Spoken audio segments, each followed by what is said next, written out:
Time का issue था, क्योंकि मेरा एक छोटा बेबी भी है, मतलब बेबी नहीं, अब तो बड़ा हो गया है, 9 इयर्स का हो गया है वो। तो वो एक्चुअली उसको ऑटिज्म भी है।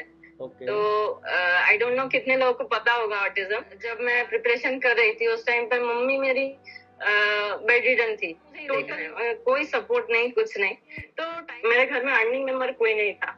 पापा मेरे प्राइवेट जॉब करते थे, लेकिन मदर बेड रिडन हो जाने के बाद वो नहीं हो, मतलब आज तक मैंने कभी कोई पेड क्लास कभी कहीं किया। मैं सिर्फ जो YouTube पे फ्री वीडियो, मैं बहुत डिमोटिवेट हो जाऊँ, मुझे लगता है कि यही अगर ऐसा ही हालत एग्जाम में रहा तो मेरा क्या होगा। उसके बाद फिर 2 दिन, क्योंकि हम लोग में ये रहता है कि 3 सब्जेक्ट है, तो 3 सब्जेक्ट मैंने 6 दिन पढ़ लिए, और 7th वाले दिन मुझे उनको पूरा रिवाइज करना। तो दोपहर का टाइम मुझे मिलता था। उसके बाद फिर शाम को काम है, बच्चे के साथ लगे रहना है, फिर मैं पढ़ती थी। फिर रात को उसको सुला देने के बाद ऑलमोस्ट 11 o'clock वो सो जाता है। तो 11 to 5 AM ये मेरा टाइम रहता था मेनली स्टेनोग्राफी के लिए। 11 to 5 AM। ठीक। हाँ, मैं जितना भी दरवाजा बंद करके करूँ प्रैक्टिस या कुछ भी करूँ, लेकिन आवाज तो आती रहती है बच्चे की, या फिर बच्चा कभी रो रहा है बाहर, कि वो बच्चा बाहर से मुझे बुला रहा है। तो मुझे इतना खराब लगता था कि मैं शायद उसको टाइम नहीं दे पा रही हूँ। मुझे लगा कि मुझे प्रिपरेशन छोड़ देना चाहिए, क्योंकि मेरा बच्चा पहले, जब मैंने 2020 का स्किल टेस्ट दिया, उसमें मैं मतलब मुझे कॉन्फिडेंस नहीं था शायद, तो जो भी हो मैंने कॉन्फिडेंस लूज किया और मेरा स्किल टेस्ट क्वालिफाई नहीं हो पाया। मतलब अच्छा लगा मुझे जब रिजल्ट आया।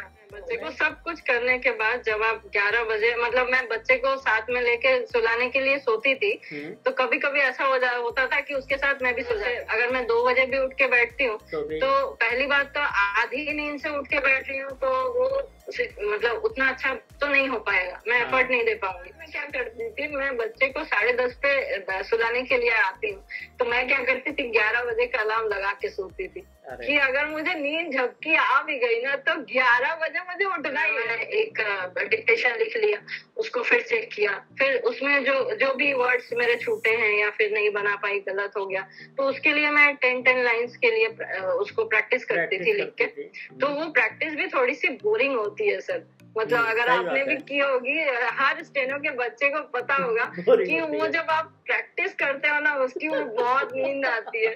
तो एक 2 बार ऐसा हुआ कि मैं पढ़ते पढ़ते सो गई, डेस्क पे ही सो गई। फिर आधे 1 घंटे बाद फिर नींद खुली, तो मुझे लगा अरे 2 बज रहे थे, अभी तो 4 बज गया, मेरा फिर टाइम वेस्ट हो गया। तो मैं उसके बाद भी मैंने क्या करती थी, आधे घंटे का टाइमर लगा के रखती थी कि मतलब अगर झपकी लग भी जाए ना तो भी मेरे को उठना है। वीडियोस वगैरह आते थे, हाँ। तो उसमें से जो डिस्क्रिप्टिव होते हैं, जैसे जो मैम लोग लिख के समझाती हैं कि ये हुआ था, और नोट्स, मतलब जो आपको नोट्स बनाते हैं ना, प्रैक्टिस करवाती हैं और इतना अच्छा पढ़ाती हैं कि मतलब, बट मॉक में इतने सारे क्वेश्चन गलत हो रहे हैं, टाइम निकला जा रहा है, इतना स्ट्रेस कि मतलब पूछो मत। इधर उधर सब कर रहे हो तो आप अपने आप को धोखा दे रहे हो और कुछ नहीं। तो मैं क्या करती थी, मतलब कहीं दूर रख दिया स्पीकर, मतलब जैसे अलमारी के ऊपर या फिर थोड़ा सा दूर, पास में नहीं, या फिर हेडफोन से नहीं, कभी नहीं। मैंने कभी भी डिक्टेशन हेडफोन से नहीं लिखा। ठीक है, वर्ड से प्रैक्टिस कर लिया तो अच्छा आ गया, ये तो बहुत अच्छी बात है। बैक टू सरकारी नौकरी वाले बाबा, आई एम धनंजय। आज हमारे साथ हैं फाल्गुनी जी। फाल्गुनी जी का सिलेक्शन एसएससी स्टेनो 2022 में इनकम टैक्स डिपार्टमेंट में इनका हुआ है। तो अभी हम जानेंगे कि किस तरीके से, किन परिस्थितियों में रह के इन्होंने अपनी प्रिपरेशन करी, किस तरीके से हर्डल्स इनके सामने आई, फिर भी फाइनली इन्होंने सिलेक्शन पाया। तो फर्स्ट ऑफ ऑल आपका बहुत बहुत स्वागत है हमारे चैनल पे फाल्गुनी जी। और आपके माध्यम से बहुत सी ऐसी लड़कियां जिनको कई सारे हर्डल्स आते हैं, किसी की फैमिली कंडीशन या फाइनेंशियल बहुत सारी ऐसी चीज़ें रहती हैं, उनको कहीं ना कहीं हेल्प मिलेगी। तो आपका बहुत बहुत स्वागत है हमारे इस चैनल पे। Thank you so much sir. तो अभी हम डिस्कस करेंगे। सबसे पहले तो मैं इंट्रोडक्शन दे देता हूँ। फाल्गुनी जी का सिलेक्शन CBDT जो कि इनकम टैक्स डिपार्टमेंट आप सभी को पता होगा, उसमें हुआ है। अभी 2 दिन पहले रिजल्ट आया हुआ है। और जैसा कि आपने कल का सेशन देखा होगा, कल के सेशन में भी कहीं न कहीं ये थी। तो अभी आज हम इंडिविजुअल जानते हैं फाल्गुनी जी से कि किस तरीके से इन्होंने अपनी प्रिपरेशन करी, जर्नी इनकी कैसे रही। तो सबसे पहले तो आपको बहुत बहुत कॉन्ग्रेचुलेशन आपके सिलेक्शन के लिए। और थैंक यू सो मच। अभी सबसे पहले हम जानना चाहेंगे कि किस तरीके से आपका जो फैमिली कंडीशन, किस तरीके से आप मोटिवेट हुए स्टेनो के लिए। सर देखिए, मुझे जब मैंने स्टेनो स्टार्ट किया था तब मुझे स्टेनो का कुछ भी नहीं पता था। मतलब स्टेनो एक्चुअली होता क्या है, जब मैं फर्स्ट डे क्लास करने के लिए गई थी तभी भी मुझे नहीं पता था कि एक्चुअली होने क्या वाला है। मैं एक नॉर्मल कॉपी और पेन लेके गई थी। उसके बाद जब उन्होंने स्टार्ट किया तो मुझे आस्ते आस्ते पता चला। तो जो भी हो, मुझे जब मैं स्टार्ट किया जब मैंने, तो मुझे अच्छा लगा, कहीं ना कहीं अच्छा लगा। जैसे लोगों को लगता है ना कि हमें हिंदी इंग्लिश या फिर अपने कोई मदर टंग हो, उसके अलावा भी कुछ कोई लैंग्वेज सीखने का एक मौका मिले तो अच्छा लगता है कि हाँ मैंने कुछ नया सीखा, सबसे हटके कुछ सीखा। तो मुझे भी वैसा ही लगता था कि स्टेनो एक अच्छा चीज है, एक अच्छी क्वालिफिकेशन है, एक अच्छा स्किल है जो शायद सबके पास नहीं होता।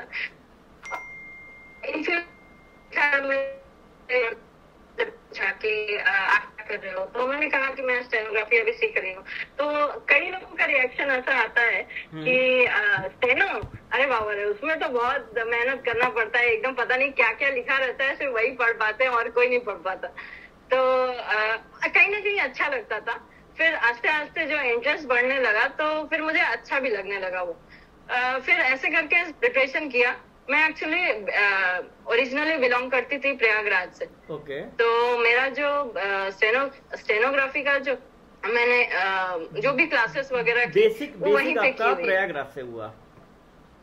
हाँ बिल्कुल।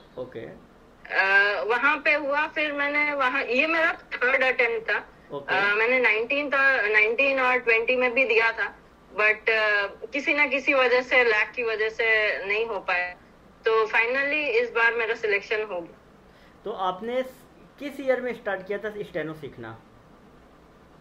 सर मैंने स्टेनो जो फर्स्ट क्लास स्टार्ट किया था वो 2018 में किया था। अच्छा, 18 में आपने स्टार्ट किया था स्टेनो सीखना। और उसके बाद फिर आप रिटर्न की प्रिपरेशन धीरे धीरे करी। किस तरीके से आपने टाइम मैनेजमेंट आपने किस तरीके से किया? क्योंकि जिस हिसाब से कई स्टूडेंट ये सोचते हैं कि नहीं यार 10 घंटे पढ़ें, 8 घंटे पढ़ें, किस तरीके से आपने टाइम मैनेजमेंट करके 2022 का फाइनल सिलेक्शन लिया? सर देखिए, मतलब और का मुझे नहीं पता, लेकिन मेरे साथ थोड़ा सा टाइम का इशू था, क्योंकि मेरा एक छोटा बेबी भी है। मतलब बेबी नहीं, अब तो बड़ा हो गया है, 9 इयर्स का हो गया है वो। तो वो एक्चुअली उसको ऑटिज्म भी है। तो आई डोंट नो कितने लोगों को पता होगा ऑटिज्म, बट उसमें कुछ इश्यूज होते हैं, मेंटल इश्यूज होते हैं, जिसकी वजह से मतलब वो बच्चा नॉर्मल बच्चों की तरह नहीं होता है, उनको काफी सारे इश्यूज रहते हैं। तो वो सारी चीजें थी, तो उसको मुझे प्रॉपर अटेंशन देना था। और एक्चुअली प्रॉब्लम और भी ज्यादा इसलिए था क्योंकि मैं सिंगल मदर हूँ। तो मुझे अकेले ही बच्चे को संभालना था, और मेरे घर पे उस टाइम पे मदर फादर थे। मैं सिंगल चाइल्ड हूँ अपने मम्मी पापा की भी, मेरा कोई भाई या बहन नहीं है, मैं सिंगल चाइल्ड हूँ। तो उस टाइम पे क्या था, जब मैं प्रिपरेशन कर रही थी उस टाइम पे मम्मी मेरी बेड रिडन थी, टोटली बेड रिडन थी, मतलब कुछ भी नहीं कर पाती थी। तो और पापा का भी एज हो रहा था, तो बच्चे को देखना पूरा मुझे ही देखना है, कोई सपोर्ट नहीं, कुछ नहीं। तो टाइम मैनेजमेंट थोड़ा प्रॉब्लम होता था। तो मैं क्या करती थी, मैं बता सकती हूँ कि मुझे सारा घर का काम करना है, उसको देखना है, सब कुछ करने के बाद मैं दोपहर को 3 आवर्स के लिए पढ़ने बैठती थी। 3 आवर्स के लिए मेरा शेड्यूल रहता था कि मुझे इतना, मैं एक दिन में सारी चीजें मैंने कभी नहीं पढ़ी। मेरा जैसे वीकली रहता था कि मुझे 2 दिन ये पढ़ना है, 2 दिन ये पढ़ना है और उसके बाद फिर 2 दिन ये, क्योंकि हम लोग में ये रहता है कि 3 सब्जेक्ट है, तो 3 सब्जेक्ट मैंने 6 दिन पढ़ लिए और 7th वाले दिन मुझे उनको पूरा रिवाइज करना। जो भी मैंने वीक में पढ़ा, वो मैं नोट करती थी एक जगह पे कि आज मैंने ये टॉपिक पढ़ा है, आज मैंने ये टॉपिक पढ़ा है, तो फिर मैं 7 डे को वो उसको देख के ही मैं सारे चीजें फिर रिवाइज करती थी। तो ऐसा होता था। तो दोपहर का टाइम मुझे मिलता था, उसके बाद फिर शाम को काम है, बच्चे के साथ लगे रहना है, फिर मैं पढ़ती थी। फिर रात को उसको सुला देने के बाद ऑलमोस्ट 11 o'clock वो सो जाता है, तो 11 to 5 AM ये मेरा टाइम रहता था मेनली स्टेनोग्राफी के लिए। 11 to 5 AM? ठीक, हाँ सर। ये तो मतलब एक एक्चुअली क्या होता है, हाँ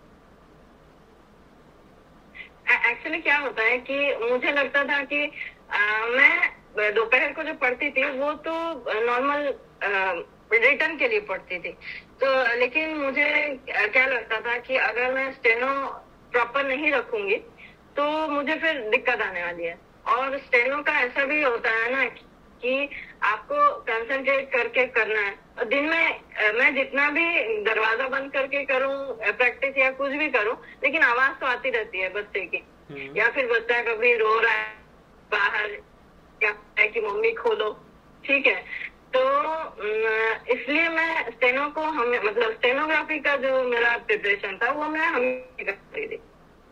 उसके सो जाने के बाद आराम से शांति से बैठ के, और 4, 4:30, 5 ये मेरा नॉर्मल रूटीन था। फिर मैं 5, 4:30, 5 बजे से 7 o'clock या 7:30 तक सोती थी। जब तक मेरा बच्चा सो रहा है मैं सोती थी, उसके बाद वो उठता था, उसके बाद फिर नॉर्मल डे का काम शुरू। इवन सर मैं बताऊं आपको, मतलब दोपहर को जब मैं पढ़ने बैठती थी तो कई बार ऐसा हुआ कि वो बच्चा बाहर से मुझे बुला रहा है, तो मुझे इतना खराब लगता था कि मैं शायद उसको टाइम नहीं दे पा रही हूँ, क्योंकि एक बच्चे की भी रिक्वायरमेंट है ना, उसको वो बुला रहा है तो मुझे लगता था कि मैं उसको टाइम नहीं दे पा रही हूँ। एक 2 बार ऐसा भी हुआ, मुझे लगा कि मुझे प्रिपरेशन छोड़ देना चाहिए, क्योंकि मेरा बच्चा पहले है। फिर मेरे हैं एक, आप बोल सकते हैं मेरे मेंटर, मेरे गाइड जो भी है मुझे गाइड करते हैं, सीनियर पर्सन है। तो उन्होंने मुझे एक बार समझाया, मैं बहुत रोई। मैंने उनको बोला कि मेरे रिलेटिव भी हैं, तो मैं उनसे शेयर करती हूँ बातें। तो मैंने उनको बोला कि मुझे ना बहुत खराब लग रहा है कि मैं प्रिपरेशन कर रही हूँ, मेरा बच्चा बाहर से बुला रहा है, मुझे मतलब मेरा कंसंट्रेशन नहीं हो पा रहा है। ऊपर से मुझे ये भी है कि क्योंकि मेरे घर में अर्निंग मेंबर कोई नहीं था, पापा मेरे प्राइवेट जॉब करते थे, लेकिन मदर बेड रिडन हो जाने के बाद वो नहीं हो पाया। एक्चुअली हम लोग प्रयागराज से यहाँ शिफ्ट हो गए थे तब तक में। 2019 में हम लोग यहाँ कोलकाता में शिफ्ट हो गए। तो उसके बाद पापा का भी कुछ अर्निंग वगैरह नहीं था, जो भी हमारा पहले का थोड़ा सा फाइनेंशियल जो भी था उसी से चल रहा था। तो अब मैं बच्चे को छोड़ के जॉब करने भी नहीं जा सकती थी। मतलब प्राइवेट जॉब, तो प्राइवेट जॉब आप समझ लीजिए आपको 8 AM to 8 PM तो वो नॉर्मल आपको करना ही होगा। सही बात है। तो वो मैं नहीं कर सकती थी, तो इसलिए मैंने सोचा कि प्रिपरेशन ही कर दूं। तो मैंने उनसे कहा कि मुझे बहुत अच्छा नहीं लगता है कि बेटा मेरा वो कर रहा है, मैं उसको प्रॉपर टाइम नहीं दे पा रही हूँ, मुझे अच्छा नहीं लग रहा है। तो उन्होंने मुझे समझाया कि देखो आज कर रही हो, सही डायरेक्शन में जाएगा, अगर तुम अचीव कर लोगी एट लास्ट वही उसको बचाएगा, मतलब उसका फ्यूचर वहीं पे सिक्योर होना है। सही बात है। ये सोच के करो कि हाँ आज खराब लग रहा है, आज 1 साल 2 साल जब तक तुम प्रिपरेशन करोगे तब उसको हो सकता है तकलीफ होगा, उसको खराब लगेगा कि मम्मी मुझे टाइम नहीं दे रही है, बट एट लास्ट अगर तुम सोचो तो उसकी लाइफ इसी से बनती है अगर तुम्हारी जॉब लग गई। मैंने कहा हाँ ये भी सही बात है, सही बोला उन्होंने। तो मैंने सोची कि ठीक है अगर मुझे बुरा भी लगता है कि बच्चा मेरा रो रहा है या फिर मैं उसको टाइम नहीं दे पा रही हूँ, तो ठीक है, कुछ ही दिन की बात है शायद। उसके बाद जब मुझे अगर नौकरी मिल जाती है तो कम से कम उसका फ्यूचर तो सिक्योर हो जाने वाला है। हो जाएगा, राइट। तो इसी इंस्पिरेशन, मतलब मेरा को लेकर था, क्योंकि उसकी सारी चीजें करनी है, लेकिन मेरा एक्चुअल इंस्पिरेशन भी वही था कि मुझे उसके लिए ही करना है ये चीज। ओके। तो सर ऐसा ही है, मतलब ऐसे कर करके ही हो गया। नहीं तो आपके लिए तो मतलब देखा जाए कि जिस हिसाब से मैं सोच रहा था कि ये तो बहुत चैलेंजिंग है। सबसे पहला क्या है ना कि जिस तरीके से आप टाइम मैनेजमेंट कर रही हो, एक्चुअल में वो जो टाइम है ना, जो वर्किंग जो होता है, कोई भी गवर्नमेंट या प्राइवेट सेक्टर में काम कर रहा है तो वो एक कोशिश करता है कि रात के 11 से 5 करो, फिर 5 से 9 इधर सो लो, फिर अपना ऑफिस। क्योंकि हमारे यहाँ कई लोग ऐसे हैं जो तैयारी कर रहे हैं, वो इसी तरीके से टाइम मैनेज करते हैं। लेकिन आपके लिए चैलेंजिंग है, आपके लिए फैमिली कंडीशन उतनी फैमिलियर नहीं है। लोगों के लिए क्या रहता है कि सारी चीज़ें रहती हैं बट टाइम मैनेजमेंट करना होता है। फैमिली कंडीशन भी आपकी फैमिलियर नहीं है, प्लस आपको अपने साथ साथ और आपको उस व्यक्ति का ध्यान रखना है जो अभी बहुत छोटा है। सबसे ज़्यादा चैलेंजिंग वो लगता है, और उसके लिए आप कुछ नहीं कर पा रही हो। ये जो अभी आपने बोला कि नहीं यार, कि कई बार लगता है कि मैं क्विट कर दूं, ये तो वो चीज़ें जो होती है ना, वो बहुत ज़्यादा मेंटली आपको इफेक्ट करती हैं। बहुत सर, मतलब अभी आप मुझे हंसते हुए देख रहे हो, लेकिन ऐसा भी टाइम गया है जब मैं, मतलब मुझे लगता है कि मैं सब छोड़ दूं, कुछ नहीं होने वाला है। और स्पेशली जब मैंने 2020 का स्किल टेस्ट दिया, उसमें मैं मतलब मुझे कॉन्फिडेंस नहीं था शायद, तो जो भी हो मैंने कॉन्फिडेंस लूज किया और मेरा स्किल टेस्ट क्वालिफाई नहीं हो पाया। मतलब मुझे उसी टाइम पर पता चल गया था, मेरे हाथ ही नहीं चल रहे थे, इतना ज्यादा मैं नर्वस हो गई थी कि मेरे हाथ ही नहीं चल रहे थे। तो मुझे पता चल गया था मेरा नहीं होने वाला है। तो उस दिन जब मैं स्किल टेस्ट दे के आई ना, मैं बहुत रोई। मुझे लगा कि अब कुछ नहीं होने वाला है। लेकिन फिर भी वही जो मेरे मेंटर हैं, गाइड हैं, फिर उन्होंने मुझे समझाया कि देखो, एक ही बार स्किल टेस्ट ऐसा गया है ना, हर बार ऐसा नहीं जाता है। जरूरी थोड़ी है जो तुम्हारा कल जैसा गया हो वो तुम्हारा आने वाला कल भी वैसा ही होगा, ऐसा नहीं है। तुम्हारा प्रिपरेशन तो पूरा है। अगर तुमने एक बार रिटर्न क्वालिफाई किया है, तुम्हारा प्रिपरेशन तो बेसिक तो तुम्हारा कंप्लीट है। ठीक है, स्किल टेस्ट में अगर प्रॉब्लम हुआ है तो नेक्स्ट टाइम स्किल टेस्ट अच्छे से करेंगे, अच्छे से प्रिपेयर करेंगे। तो फिर मैंने स्टार्ट किया, मतलब सब कुछ फिर से समेट के फिर से उसको स्टार्ट किया। तो जो भी है, आज मुझे लगता है कि हाँ, अगर मैंने उस दिन क्विट कर दिया होता तो वो नहीं होता है। आज का ये दिन मैं नहीं देख पाती। तो अच्छा लगता है, मतलब अच्छा लगा मुझे जब रिजल्ट आया। नहीं तो अच्छा लगा, और अभी तक का जो आपका मेहनत था, जो हार्डवर्क आपने किया था, क्योंकि कई टाइम आपको ये लगा होगा कि यार छोड़ देते हैं, ये कर देते हैं, लेकिन जब फाइनल सिलेक्शन जब आपका हुआ ना, तो वो जो एक टाइम आपका रहता है ना, वो जो फीलिंग आपके अंदर होगी ना, वो मतलब कभी आप उनको एक्सप्रेस नहीं कर पाओगे ना, आप कभी दिखा पाओगे, लेकिन वो चीज़ जो है वो आप फील कर सकते हो। बिल्कुल बिल्कुल बिल्कुल सर, ये मतलब हर सिलेक्टेड बच्चे के लिए वो उसकी अपनी जर्नी रहती है। मतलब किसी को कुछ प्रॉब्लम है, किसी को कुछ प्रॉब्लम है, लेकिन अल्टीमेटली जब वो आपको सक्सेस मिल जाता है ना, तब आप अगर सोचोगे तो लगेगा कि ठीक है, मैंने जो भी किया लेकिन मेरा रिजल्ट अच्छा आया, मतलब अल्टीमेटली मुझे सक्सेस मिला। ये है सबसे बड़ी बात। मतलब उस दिन जब रिजल्ट आया ना, तो मैं मतलब क्या करूं, मुझे समझ में नहीं आ रहा है कि हाँ क्या करना है। बहुत खुश थी, पापा भी बहुत खुश थे। एक्चुअली मेरी मम्मी की भी 1.5 years पहले डेथ हो गई, तो पापा मेरे बहुत थोड़े से इमोशनल हो गए कि मम्मी देख के नहीं जा पाई। तो मैंने कहा कि जहाँ भी होंगी देख रही होंगी बस। लेकिन पापा बहुत खुश है, सबको फोन करके बता रहे कि ये है उसका वो निकल गया, सेंट्रल गवर्नमेंट में नौकरी हो गया। ने कहा पापा थोड़े शांत हो जाओ, थोड़े शांत हो जाओ, देंगे आराम से न्यूज देंगे, ज्वाइनिंग होने दो। तो वो एक्साइटमेंट अलग ही रहता है। ये बात भी है कि जब मैं मतलब क्योंकि मेरे घर में और कोई नहीं था, तो जब भी मुझे पढ़ना है, दोपहर को भी अगर पढ़ना है या फिर मुझे बाहर का मार्केटिंग भी करना है, सब कुछ करना है, तो जब मैं नहीं रहती हूँ घर पे तो पापा ही पूरा देखते थे मेरे बच्चे को टोटली। मतलब उनके सपोर्ट से ही मैं मतलब इतना आगे बढ़ पाई हूँ। बहुत बड़ा हाथ रहता है। मतलब एक सक्सेसफुल किसी के भी पीछे ना बहुत सारे लोगों का छोटा छोटा छोटा छोटा छोटा कुछ ना कुछ रहता ही है हमेशा। सही बात है, सही बात है।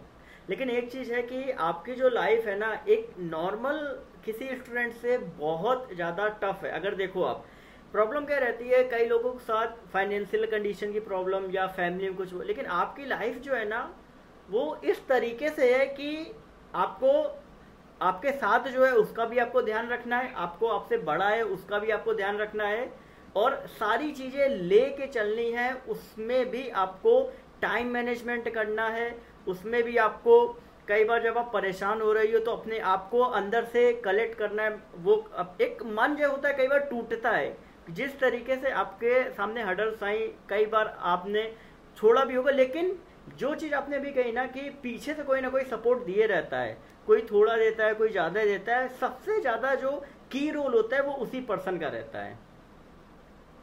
बिल्कुल बिल्कुल। कभी कभी क्या होता है ना कि मतलब ये शायद हर मतलब जो भी कॉम्पिटिटिव एग्जाम देते हैं एक आध बार वो मतलब फर्स्ट अटेम्प्ट में जो नहीं पास कर पाए उनके मतलब लाइफ में ये होता ही है कि जब भी मैंने इतना मेहनत किया इतना सब कुछ किया फिर भी मतलब निकल नहीं पाया एग्जाम, तब एक बार लगता है कि क्या रह गया जिसकी वजह से वो हो गया, छोड़ देते हैं क्या है, मतलब डिमोटिवेशन आता है। बट मोटिवेट अगर पीछे से कोई सपोर्ट दे दे, कोई आपको थोड़ा सा मोटिवेट कर दे, जैसे मुझे उन्होंने किया, मैं जिनके बारे में बता रही थी, उन्होंने मुझे बोला कि तुम्हारा प्रिपरेशन तो है, सिर्फ तुमको और थोड़ा सा आगे बढ़ना है, ठीक है, तो उसको थोड़ा सा और वो करना है। इतने दिन मतलब मैंने 3 साल करीब लगा दिया उस प्रिपरेशन के पीछे, तो तुम्हारा 3 साल गया, तुम एक एग्जाम नहीं निकल पाया, उसके लिए तुम सारा तो तुमको मेरे हिसाब से तुमको करना चाहिए, एक बार और ट्राई करना चाहिए। तो मुझे लगा कि हाँ सही बात है। अभी मुझे लगता है कि अगर मैंने उस दिन छोड़ दिया होता तो फिर ये दिन नहीं आता। और फाइनली फिर किस्मत तो रहती है कि कब वो कहाँ ले जाएगी किसी को नहीं पता। हाँ बिल्कुल। अच्छा, तो आपने बिल्कुल रिटर्न के पहले किस तरीके से आपने शेड्यूल रखा पढ़ाई का, किस तरीके से आपने कंटेंट वगैरह, क्योंकि आप ना कोचिंग का भी कोई टाइम मैनेजमेंट नहीं, क्योंकि घर पे ऑलरेडी इतना प्रॉब्लम, तो किस तरीके से आपने कंटेंट कलेक्ट किया, किस तरीके से पढ़ा, क्या किया आपने? सर देखिए, मैं जो स्टेनोग्राफी आपको बता रही थी, जो मैंने प्रयागराज में किया था, स्टेनोग्राफी का क्लास मैंने लिया था सुबह 6 से 7:30 बजे तक का, क्योंकि उस टाइम पे मेरा बच्चा सोता रहता था। तो मैं 5:30 बजे घर से निकलती थी ऑलमोस्ट, 6 बजे से 7:30 तक मेरा क्लास रहता था। उसके बाद मैं घर आके फिर नॉर्मल उसमें लग जाती थी। तो वो तो मेरा क्लास का टाइमिंग हो गया, वो तो रहेगा ही। उसके बाद फिर दोपहर को मैं रिटर्न के लिए पढ़ती थी। जैसे मैंने आपको बताया कि मैं एक दिन में एक ही सब्जेक्ट पढ़ती थी, ऐसा नहीं है कि मैंने एक घंटा पढ़ा, ऐसा नहीं। मैं पहले से शेड्यूल बनाती थी, मतलब अगर आज का दिन है तो मुझे कल क्या पढ़ना है वो मैं रात को ही डिसाइड कर लेती थी कि मुझे ये पर्टिकुलर चैप्टर मुझे कल खत्म करना है। तो उसके लिए भी कितना भी टाइम लगे वो मुझे खत्म करना है। वो जब जस्ट लाइक कि अगर मुझे इंडियन वैली सिविलाइजेशन पढ़ना है, इंडस वैली सिविलाइजेशन, तो वो मैं पहले ही डिसाइड कर लूंगी कि मुझे कल ये पढ़ना है। और मैं कैसे पढ़ती थी, जैसे कोई भी टॉपिक हुआ, जैसे आईबीसी हुआ, तो वो मैं नेट पे मैंने सर्च किया, तो आईबीसी के जितने भी वीडियोस वगैरह आते थे, हाँ। तो उसमें से जो डिस्क्रिप्टिव होते हैं, जैसे जो मैम लोग लिख के समझाती हैं कि ये हुआ था, फॉर नोट्स, मतलब जो आपको नोट्स बनाने, तो उसको मैं देखती थी। मैंने एक वीडियो देखा, फिर उसके जो नोट्स थे वो रफ में नोट कर लिए, फिर सेकंड वीडियो देखा, अगर उसमें नया कुछ मिला जो पहले मैंने पढ़ रखा है, उसके अलावा अगर मुझे कुछ फिर उसके नीचे, उस नोट्स के नीचे उसको लिख लिया। ऐसा मैंने मतलब 3-4 वीडियो रिलेटेड देखती थी, तो जो भी पॉइंट्स मिलते थे उसको मैं नोट करती जाती थी। फिर उसका मैंने फेयर बनाया, फिर वो किया, ऐसे ऐसे करके मैंने सारे जो चैप्टर्स हैं, वो बायो के चैप्टर्स हों, हिस्ट्री के हों, ज्योग्राफी के हों, सबके मैंने एक एक करके पहले सबको पढ़ा, और उसके बाद रिलेटेड उसके जो भी क्वेश्चन आंसर प्रीवियस ईयर के हों या फिर के हों, उसके मैं प्रैक्टिस करती थी। सबसे पहले मैं चैप्टर कंप्लीट करती थी। ऐसा नहीं है कि आपने चैप्टर पढ़ा ही नहीं, आपको पता ही नहीं है कि एक्चुअली क्या है, और उसके बाद क्यों चालू, वो सिस्टम सही नहीं है, वो शॉर्टकट नहीं चलता है, कॉम्पिटिटिव एग्जाम में नहीं चलता है। तो मैं पहले वही करती थी, मैंने पहले डिस्क्रिप्टिव मैंने पढ़ लिया, उसको एक दो बार कर लिया, उसके बाद मैं उससे रिलेटेड क्वेश्चन सॉल्व करती थी, और उसमें देखती थी कि अगर मुझे उस क्वेश्चन में कुछ नया मिल गया जो मेरे पास पहले से नोट्स नहीं थे, फिर उसको नोट कर लो, उसमें नोट करके फिर जब मैं नेक्स्ट रिवाइज करूंगी तो वो पूरा रिवाइज हो जाएगा। ऐसे करके करती थी। ये तो हो गया जीएस की बात। अब इंग्लिश के लिए मैंने कोई मतलब आज तक मैंने कभी कोई पेड क्लास कभी कहीं किया नहीं। मैं सिर्फ जो यूट्यूब पे फ्री वीडियो अवेलेबल है उन्हीं से किया, तो आपने सिलेक्ट किया। बिल्कुल बिल्कुल। तो और ये तो जीएस का हो गया। तो इंग्लिश के लिए मैंने रानी मैम का चैनल है, इंग्लिश विद रानी मैम, तो उनका जो यूट्यूब का फ्री चैनल है, हाँ। उसको मैं डेली फॉलो करती थी। उनके पहले मैंने बेसिक्स किए, जो भी उन्होंने पहले पढ़ाए हुए थे, 2-3 साल पहले भी, मतलब उनके वीडियोस वगैरह हैं, नाउन के, प्रोनाउन के, जो भी हैं चैप्टर वाइज, वो मैंने पहले कंप्लीट किए कि मैंने पूरे उसके नोट्स बनाए। फिर उसके बाद मैंने उनके साथ ही जो भी उनके फ्री क्लासेस, अनअकैडमी पे भी उनके फ्री क्लासेस चलते थे सैटरडे संडे को, वो मैंने अटेंड किया प्रैक्टिस पर्पस। और वैसे उनका जो खुद का चैनल है यूसी लाइव करके जो चैनल है, उसमें तो वो फ्री पढ़ाती है, तो उनके साथ मेरा रेगुलर रूटीन ही था कि मुझे 1 घंटा इंग्लिश को देना है, इस वजह से कि वो जो भी सुबह, और मैं कभी लाइव क्लासेस नहीं करती थी, जो रिकॉर्डेड क्लासेस रहता था उसको जब भी मुझे टाइम मिले वो रिकॉर्डेड क्लास में 1.5 करके चला के सॉल्व करती रहती थी उनके साथ साथ ही। तो इंग्लिश के लिए मतलब मेरे हिसाब से रानी मैम के अलावा और कोई भी कहीं भी जाने की जरूरत नहीं है। जैसे मैंने आपको बताया ना कि जीएस के लिए मैं वीडियो सर्च करती थी कि 3-4 चैनल से पढ़ा, फिर उसका नोट्स बनाया, लेकिन मैंने ये पाया कि इंग्लिश के लिए आपको और कहीं भी जाने की जरूरत नहीं है। इंग्लिश के लिए वो उसी चैनल को फॉलो किया मैंने एकदम 100%। अगर आपने उसको सीरियसली पढ़ा, जो भी वो पढ़ा रही है सिर्फ पढ़ते जाओ और कुछ नहीं चाहिए, इधर उधर मत देखो। अगर वो एक्टिव पैसिव पढ़ा रही है, पढ़ लो, वो सफिशिएंट है। और रानी मैम बहुत मतलब इतना प्रैक्टिस करवाती हैं और इतना अच्छा पढ़ाती हैं कि मतलब मेरे हिसाब से और कहीं जाने का समझ में आप अच्छे से आता है स्टूडेंट्स को, बहुत अच्छे से, बहुत अच्छे से। मुझे तो मतलब मैं बोल रही हूँ ना, मैंने इंग्लिश के लिए उनके अलावा और कभी कोई चैनल सर्च नहीं किया, टोटली उस पे। और उसके बाद आता है रीजनिंग का। तो रीजनिंग के भी मैंने वैसे ही किए जो उनके चैप्टर वाइज रहते हैं। वो पहले मैंने जो इंटरनेट पे वीडियोस अवेलेबल है उसको पढ़ा, उसको देखा, उसके नोट्स वगैरह बनाए। फिर वही सेम प्रोसीजर कि सबसे पहले आपको नोट्स बना लेने हैं, उसको 1-2 बार रिवाइज कर लेना है, उसको समझ लेना है।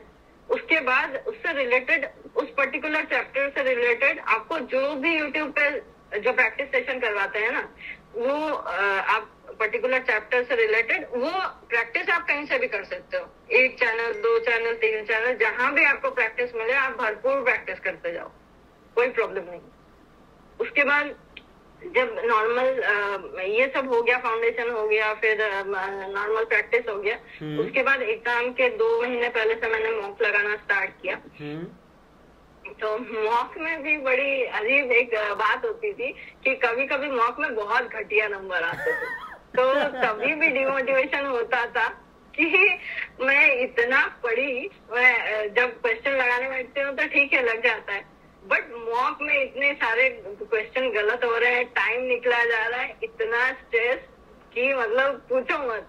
तो जब भी मतलब रैंक कम आए मॉक में, हाँ। तो मैं बहुत डिमोटिवेट हो जाऊँ, मुझे लगता है कि यही अगर ऐसा ही हालत एग्जाम में रहा तो मेरा क्या होगा, कुछ नहीं होने वाला। फिर मुझे उन्होंने समझाया, जो मुझसे बात करते हैं, फिर उन्होंने मुझे समझाया कि देखो ये तुम्हारा एग्जाम नहीं है, तुमने इसको प्रैक्टिस की तरह से लिया, तुमने अपना बेस्ट एफर्ट दिया, बस वैसे ही लगाते रहो। मैंने कहा हाँ ये बात भी सही है, एग्जाम में यही क्वेश्चन नहीं आने वाले हैं, एग्जाम में जो आएगा उसको देखेंगे, तुम प्रैक्टिस करती जाओ, ठीक है। लेकिन मॉक में मैं क्या करती थी, जो एनालिसिस करती थी, अब मॉक तो 2 घंटे का होता है, नॉर्मल मॉक हो गया 2 घंटे का, लेकिन उसका जो एनालिसिस था उसमें मुझे 3 घंटे लग जाते थे। ओके। क्यों लगते थे? क्योंकि जो भी क्वेश्चन नया है पहले तो उनको नोट करना है मुझे। हाँ। कहीं अगर जीएस वगैरह के क्वेश्चन है या कुछ अलग टाइप का क्वेश्चन है, हाँ। तो वो इंग्लिश के भी पर्टिकुलर क्वेश्चन कभी डिफरेंट रूल के आ गए या फिर कुछ नया एंटोनिम सिनोनिम आ गया, तो वो मैं नोट करती थी। और जो भी क्वेश्चन मेरे से गलत हो गए हैं या फिर जो मैं अटेम्प्ट नहीं कर पाई, जो मुझे नहीं आ रहे थे, उस पर्टिकुलर चैप्टर को लेके ना मैं फिर से बैठती थी। मतलब 1 घंटा मुझे फिर से उसमें देना है। मान लीजिए मेरा नंबर सीरीज में क्वेश्चन 2 गलत हो गए उसमें, तो इसका मतलब मेरा फाउंडेशन वहां पे वीक है, मुझे फिर से उसको देखना है। तो मैं क्या करती, 1 घंटा मुझे नंबर सीरीज के और कम से कम 10 से 15-20 क्वेश्चन मुझे और लगाने हैं, वो कहीं से भी हो, प्रीवियस ईयर क्वेश्चन से हो या फिर यूट्यूब से हो या फिर ऐसे ही जो क्वेश्चन बैंक्स वगैरह होते हैं, उस पर्टिकुलर चैप्टर के मुझे 20 क्वेश्चंस लगाने हैं। फिर जो नेक्स्ट क्वेश्चन मेरा गलत हुआ होगा उसको लेके मुझे फिर वही 15-20 क्वेश्चन मुझे उस टाइप के क्वेश्चन मुझे लगाना है, सो दैट कि इन फ्यूचर जो भी मेरे सामने वो उस टाइप का अगर क्वेश्चन है तब मुझसे वो क्वेश्चन गलत नहीं होना चाहिए। ऐसा नहीं है कि आप मॉक दे रहे हो, एनालिसिस देख नहीं रहे हो, कर नहीं रहे हो, उसके एनालिसिस तो सब देखते हैं, लेकिन उसके पीछे एफर्ट भी करना होता है कि नेक्स्ट ये हमेशा सोच के रखना चाहिए कि जो क्वेश्चन आपका आज मॉक में गलत हुआ है, हाँ। वो नेक्स्ट मॉक में आपका गलत नहीं होना चाहिए। अगर सेम टाइप का क्वेश्चन आपका बार बार गलत हो रहा है, इसका मतलब आपके प्रिपरेशन में कहीं फंडामेंटल कहीं प्रॉब्लम है, तो वो जब तक आप क्रॉस नहीं करोगे तब तक मुश्किल है। तो मैं तो यही फॉलो करती थी। अब पता नहीं सही है कि गलत है, जो मैं करती थी वही मैंने बताया। नहीं, लेकिन जो आपने पूरा बताया कि किस तरीके से आप एनालिसिस करती थी, एक्चुअल में सबसे बेस्ट वे है जो आप अभी बता रही हो ना, सबसे बेस्ट तरीका है वो। क्योंकि किसी भी एग्जाम में या किसी भी मॉक टेस्ट में जब आप एक एक क्वेश्चन को देखती हो, उससे रिलेटेड जो चैप्टर आप जिस चैप्टर से है उसको पढ़ती हो, तब जाके आपका जो कॉन्सेप्ट है वो भी क्लियर होता है, प्लस उसकी एक और पॉसिबिलिटी होती है कि नेक्स्ट जब भी वो उस टाइप का क्वेश्चन आएगा वो गलत नहीं होगा, और अगर उससे अलग टाइप का आया तो आपको और बेहतर आपको सीखने को मिलेगा उससे। बिल्कुल बिल्कुल, हाँ। क्योंकि अभी ये जैसे ही आप बता रही थी तो मुझे ध्यान आ रहा था कि एग्जाम में कई बार ऐसे क्वेश्चंस आपके आते हैं जो प्रीवियस ईयर जो एसएससी के आपका चाहे सीजीएल हो, सीएचएसएल हो, उनमें पुटअप किए गए हुए हैं। क्योंकि अभी जैसे एसएससी स्टेनो 2023 का भी एग्जाम 12 और 13 को होगा, और ये मैं कंफर्म कह सकता हूँ कि सीजीएल, इसके पहले आपका एमटीएस का हुआ, सीएचएसएल, इनमें जो क्वेश्चंस जिस टाइप के रीजनिंग वगैरह में आएंगे उनसे रिलेट करता हुआ उस पैटर्न पे क्वेश्चन स्टेनो 2023 में देखने को मिलने वाला है। ये इतना मैं अभी भी ये बात कह सकता हूँ। हाँ बिल्कुल, मतलब एसएससी का मैंने ट्रेंड भी देखा है, जीएस का तो नहीं बता सकती क्योंकि जीएस में आजकल लास्ट कुछ एग्जाम से वो थोड़ा सा अलग पैटर्न फॉलो कर रहे हैं, बट इंग्लिश एंड ये रीजनिंग का ये हमेशा आपके प्रीवियस ईयर पेपर पैटर्न से ही आएगा। मैं नहीं कह रही हूँ कि एकदम उठा के सेम क्वेश्चन दे देगा, नहीं, मतलब टाइप वही रहता है, सिर्फ वो क्वेश्चन का थोड़ा सा इधर उधर कर देंगे वो। हाँ। वो आपको इतना चेक करेंगे कि आपने ये प्रिपरेशन सही से किया हुआ है कि नहीं। हाँ। इतना ही चेक करेंगे। बट अगर आपने वही क्वेश्चन पीक्यूआर मतलब आपने अगर प्रीवियस ईयर क्वेश्चन अच्छे से लगाया हुआ है तो इसका मतलब आपका कॉन्सेप्ट वहां पे क्लियर होना चाहिए, उसको छोड़ना नहीं है। मतलब मुझे लगता है कि कोई भी क्वेश्चन अगर आपको नहीं आ रहा है उसको कैसे भी करके सॉल्व करना है, क्योंकि आपको यही समझना है, अगर दिमाग में ये घुसा लोगे ना कि ये जो क्वेश्चन आया है ये मेरा एग्जाम में भी आ सकता है, तो वहां पे मुझे इसको छोड़ना नहीं है। तो आपको उस क्वेश्चन का जो कॉन्सेप्ट है वो उसको समझ लेना है, सो दैट कि आपका एग्जाम में क्वेश्चन ना फंसे। तो मैंने तो एसएससी का यही ट्रेंड देखा है कि जो प्रीवियस ईयर क्वेश्चन से ही वो क्वेश्चन टाइप वही रहता है, क्वेश्चन चेंज होता है, बस ऐसा ही। हाँ बिल्कुल सही है। और सबसे पहली चीज स्टूडेंट को यही करनी चाहिए कि प्रीवियस ईयर का जो भी क्वेश्चंस हैं पहले उनको आप पकड़ो, और मॉक टेस्ट में आप देखना अधिकतर जो क्वेश्चंस जो वो सेट करते हैं वो प्रीवियस ईयर से रिलेट करता हुआ जो क्वेश्चन है वो कहीं ना कहीं वहां पे आपका सेट होता है। इस वजह से मॉक टेस्ट लगाना और उसका एनालिसिस करना सबसे ज़्यादा इम्पोर्टेंट है, क्योंकि जब तक आपको अपनी गलती समझ में नहीं आएगी तब तक आप उसको इम्प्रूव कैसे करोगे, उसको करेक्ट कैसे करोगे, ये आपको नहीं पता चलेगा।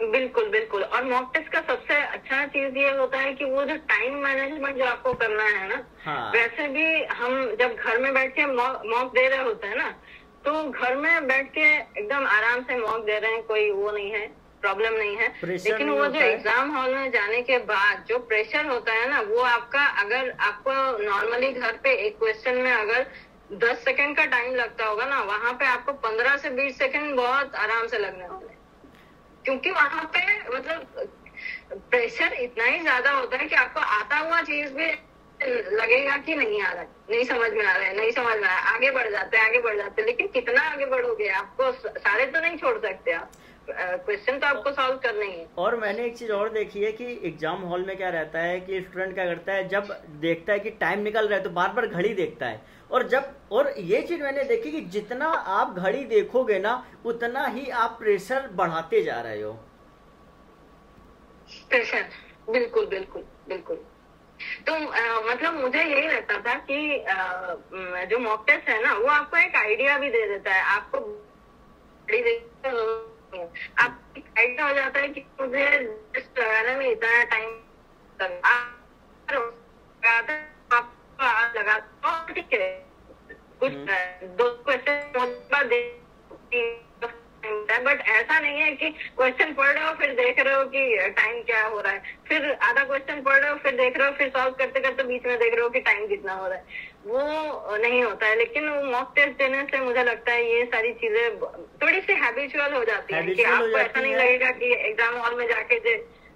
और सबसे इम्पोर्टेंट ये है कि आपको अपने माइंड को चीजें सिखानी है, क्योंकि ये जो माइंड क्या होता है कि आप उसको जिस तरीके सिखाओगे, जिन परिस्थितियों में आपका जो भी आप जिस तरीके से अपने अपनी प्रिपरेशन के लिए जिन परिस्थितियों में रह के अपने चैलेंजेस फेस करें, आगे चल के आपको कोई भी अगर चैलेंज या कोई भी अगर प्रॉब्लम आती है तो आप उसको आसानी से आप कहीं ना कहीं फेस कर लोगी। क्यों? क्योंकि वो चीजें आप ऑलरेडी देख चुकी हो, जितने भी चैलेंजेस आपके सामने आने थे आपने फेस कर लिए, अब आगे चीजें बेहतर ही होंगी, उससे ज्यादा वर्ड्स तो होने नहीं वाली हैं। तो वो चीजें आपके माइंड में ऑलरेडी आ चुकी हैं और माइंड को ये पता चल चुका है। तो यही चीजें प्रिपरेशन में करनी है कि आपको अपने माइंड को चीजें सिखानी। अक्सर मैं एक चीज देखता हूँ कि स्टूडेंट क्या करते हैं, सोचते हैं कि अरे ये कर लूँ वो कर लूँ, बट सोचने से ज्यादा आपको ये देखना है कि हम कितना कर रहे हैं, ये सबसे ज्यादा इम्पोर्टेंट है। सही बात है सर। जैसे कुछ लोगों को मैंने देखा है कि वो मॉक देने बैठेंगे, फिर ठीक है बीच में 5 मिनट के लिए उठ गए, फिर पानी वानी पी के आए, घूम फिर के आए, फिर मॉक देने बैठ गए। वो उससे आपको मतलब मॉक का एक्चुअल जो पर्पस होता है वो पर्पस आपका सॉल्व नहीं होने वाला है। आपको लेके बैठना है कि मुझे 2 घंटा सीट से उठना ही नहीं है, कहीं कोई पॉज नहीं, कहीं कोई फोन नहीं, कुछ नहीं। आप फोन बंद करके बैठो, साइलेंट करके बैठो, जो भी करना है करो, बट 2 घंटा मतलब आपको, जैसे एग्जाम हॉल में आपको कोई फोन वोन नहीं दिया जाता ना, कोई भी ब्रेक नहीं दिया जाता ना, आप समझ लो कि आप एग्जाम हॉल में ही बैठे हो, आपका ये टाइम शुरू हो गया, अब मॉक जब तक खत्म नहीं होगा आपको नहीं उठना है। अगर आप सीरियसली उस चीज को, अगर अपने माइंड को ये ट्रेन कर पाओगे ना कि मुझे ये 2 घंटे में ये सारी चीजें करनी है, ये मुझे ये मॉक टेस्ट क्लियर करना है, ठीक है, जैसे हम कहते हैं एग्जाम क्लियर करना है, तो वैसे ही अगर आप माइंड सेट लेके बैठोगे तो फिर होने वाला है। अदरवाइज आप अगर ऐसा कर रहे हो कि उठ रहे हो इधर उधर सब कर रहे हो, तो आप अपने आप को धोखा दे रहे हो और कुछ नहीं होने वाला सर। मतलब कोई भी आपको नहीं बोलेगा, क्या होगा, मम्मी पापा आपको थोड़ा सा डांटेंगे, हो सकता है एक आध लगा देंगे, उसके बाद कुछ नहीं है, बट लाइफ आपकी है, अगर आप वो चीज को समझ जाओगे तो आपकी लाइफ बहुत अच्छी होने वाली है, और नहीं समझोगे तो फिर और क्या करेंगे, मम्मी पापा को भी डांट ही सकते हैं ना, और क्या करेंगे। लेकिन ये एक ऐसी चीज है कि उसके बाद लाइफ आपकी जमीन आसमान, मतलब होता नहीं कि जमीन से आसमान में एक तरीके से बहुत ज्यादा चेंज हो जाती है अगर आप किसी भी एक पोस्ट में अगर आप सिलेक्ट हो जाते हैं तो। बिल्कुल बिल्कुल सर।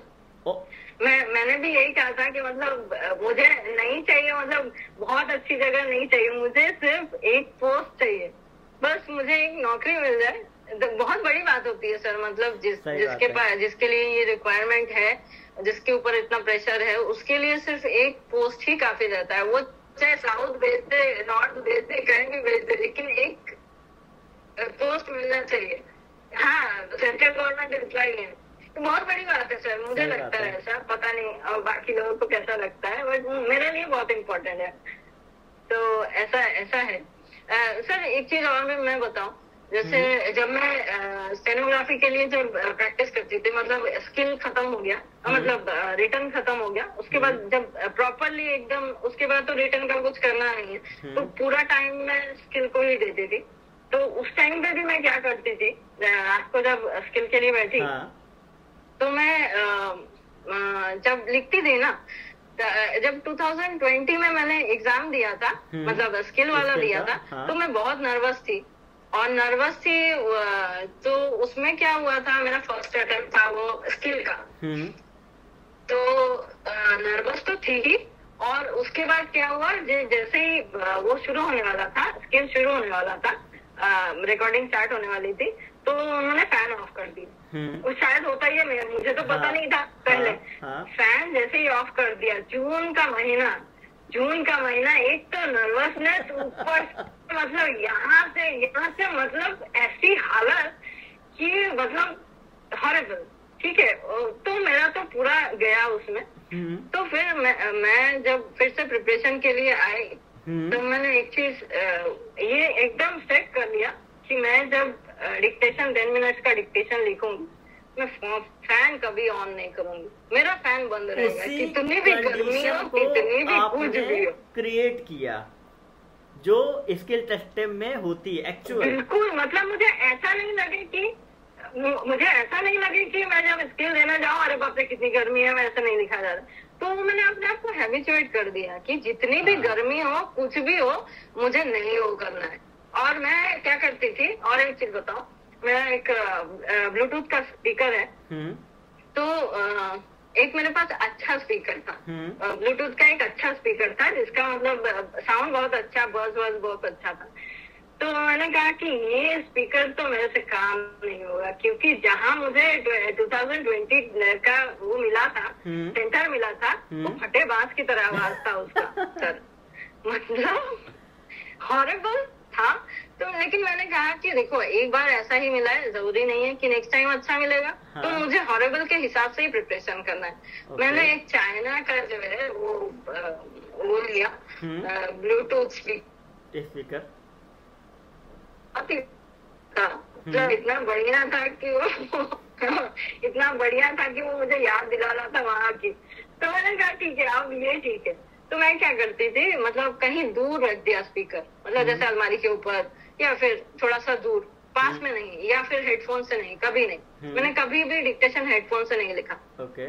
मैं दूर रख के आती थी, उसके बाद वहां से ऑन किया। और मतलब मुझे वो फीलिंग आना चाहिए कि ऐसा नहीं है कि एकदम कान के पास है, मैं लिख रही हूँ, क्योंकि वो अलग हो जाता है सर। मतलब स्किल में आपका दूर ही रहेगा, आपके पास तो कभी नहीं रहेगा।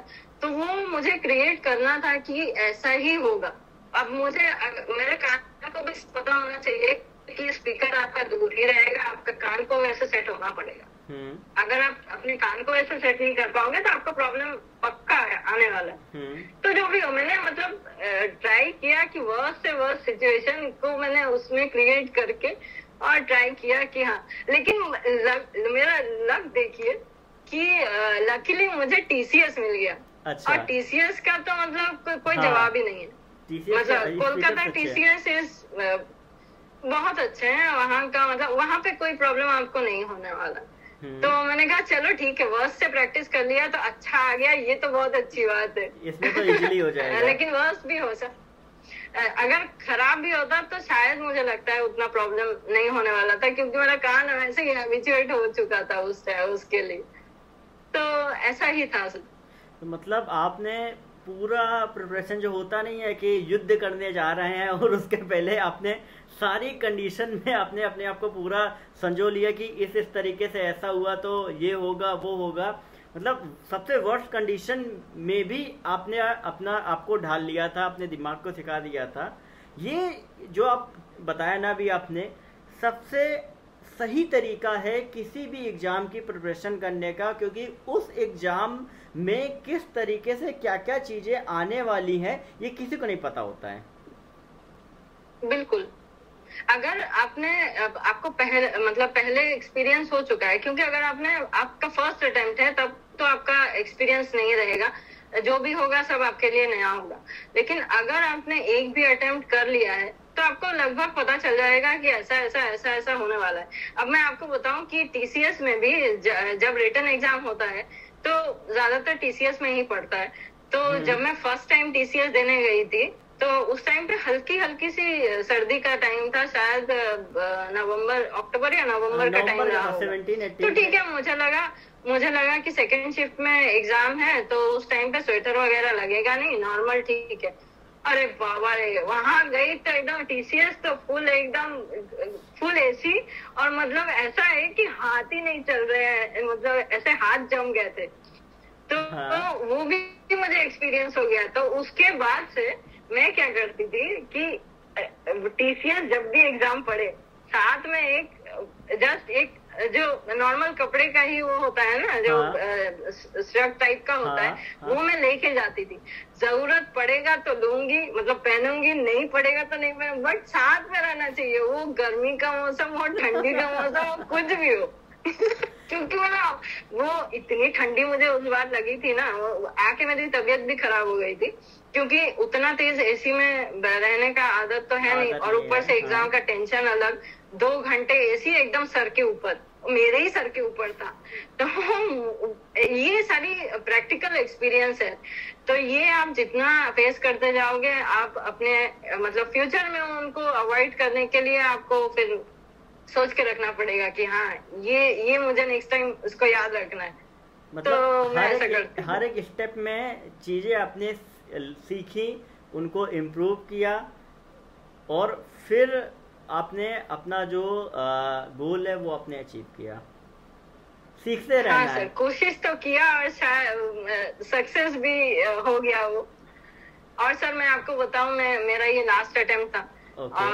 इसके बाद मेरा एज मतलब हो जाता, एज नहीं मिलता मुझे।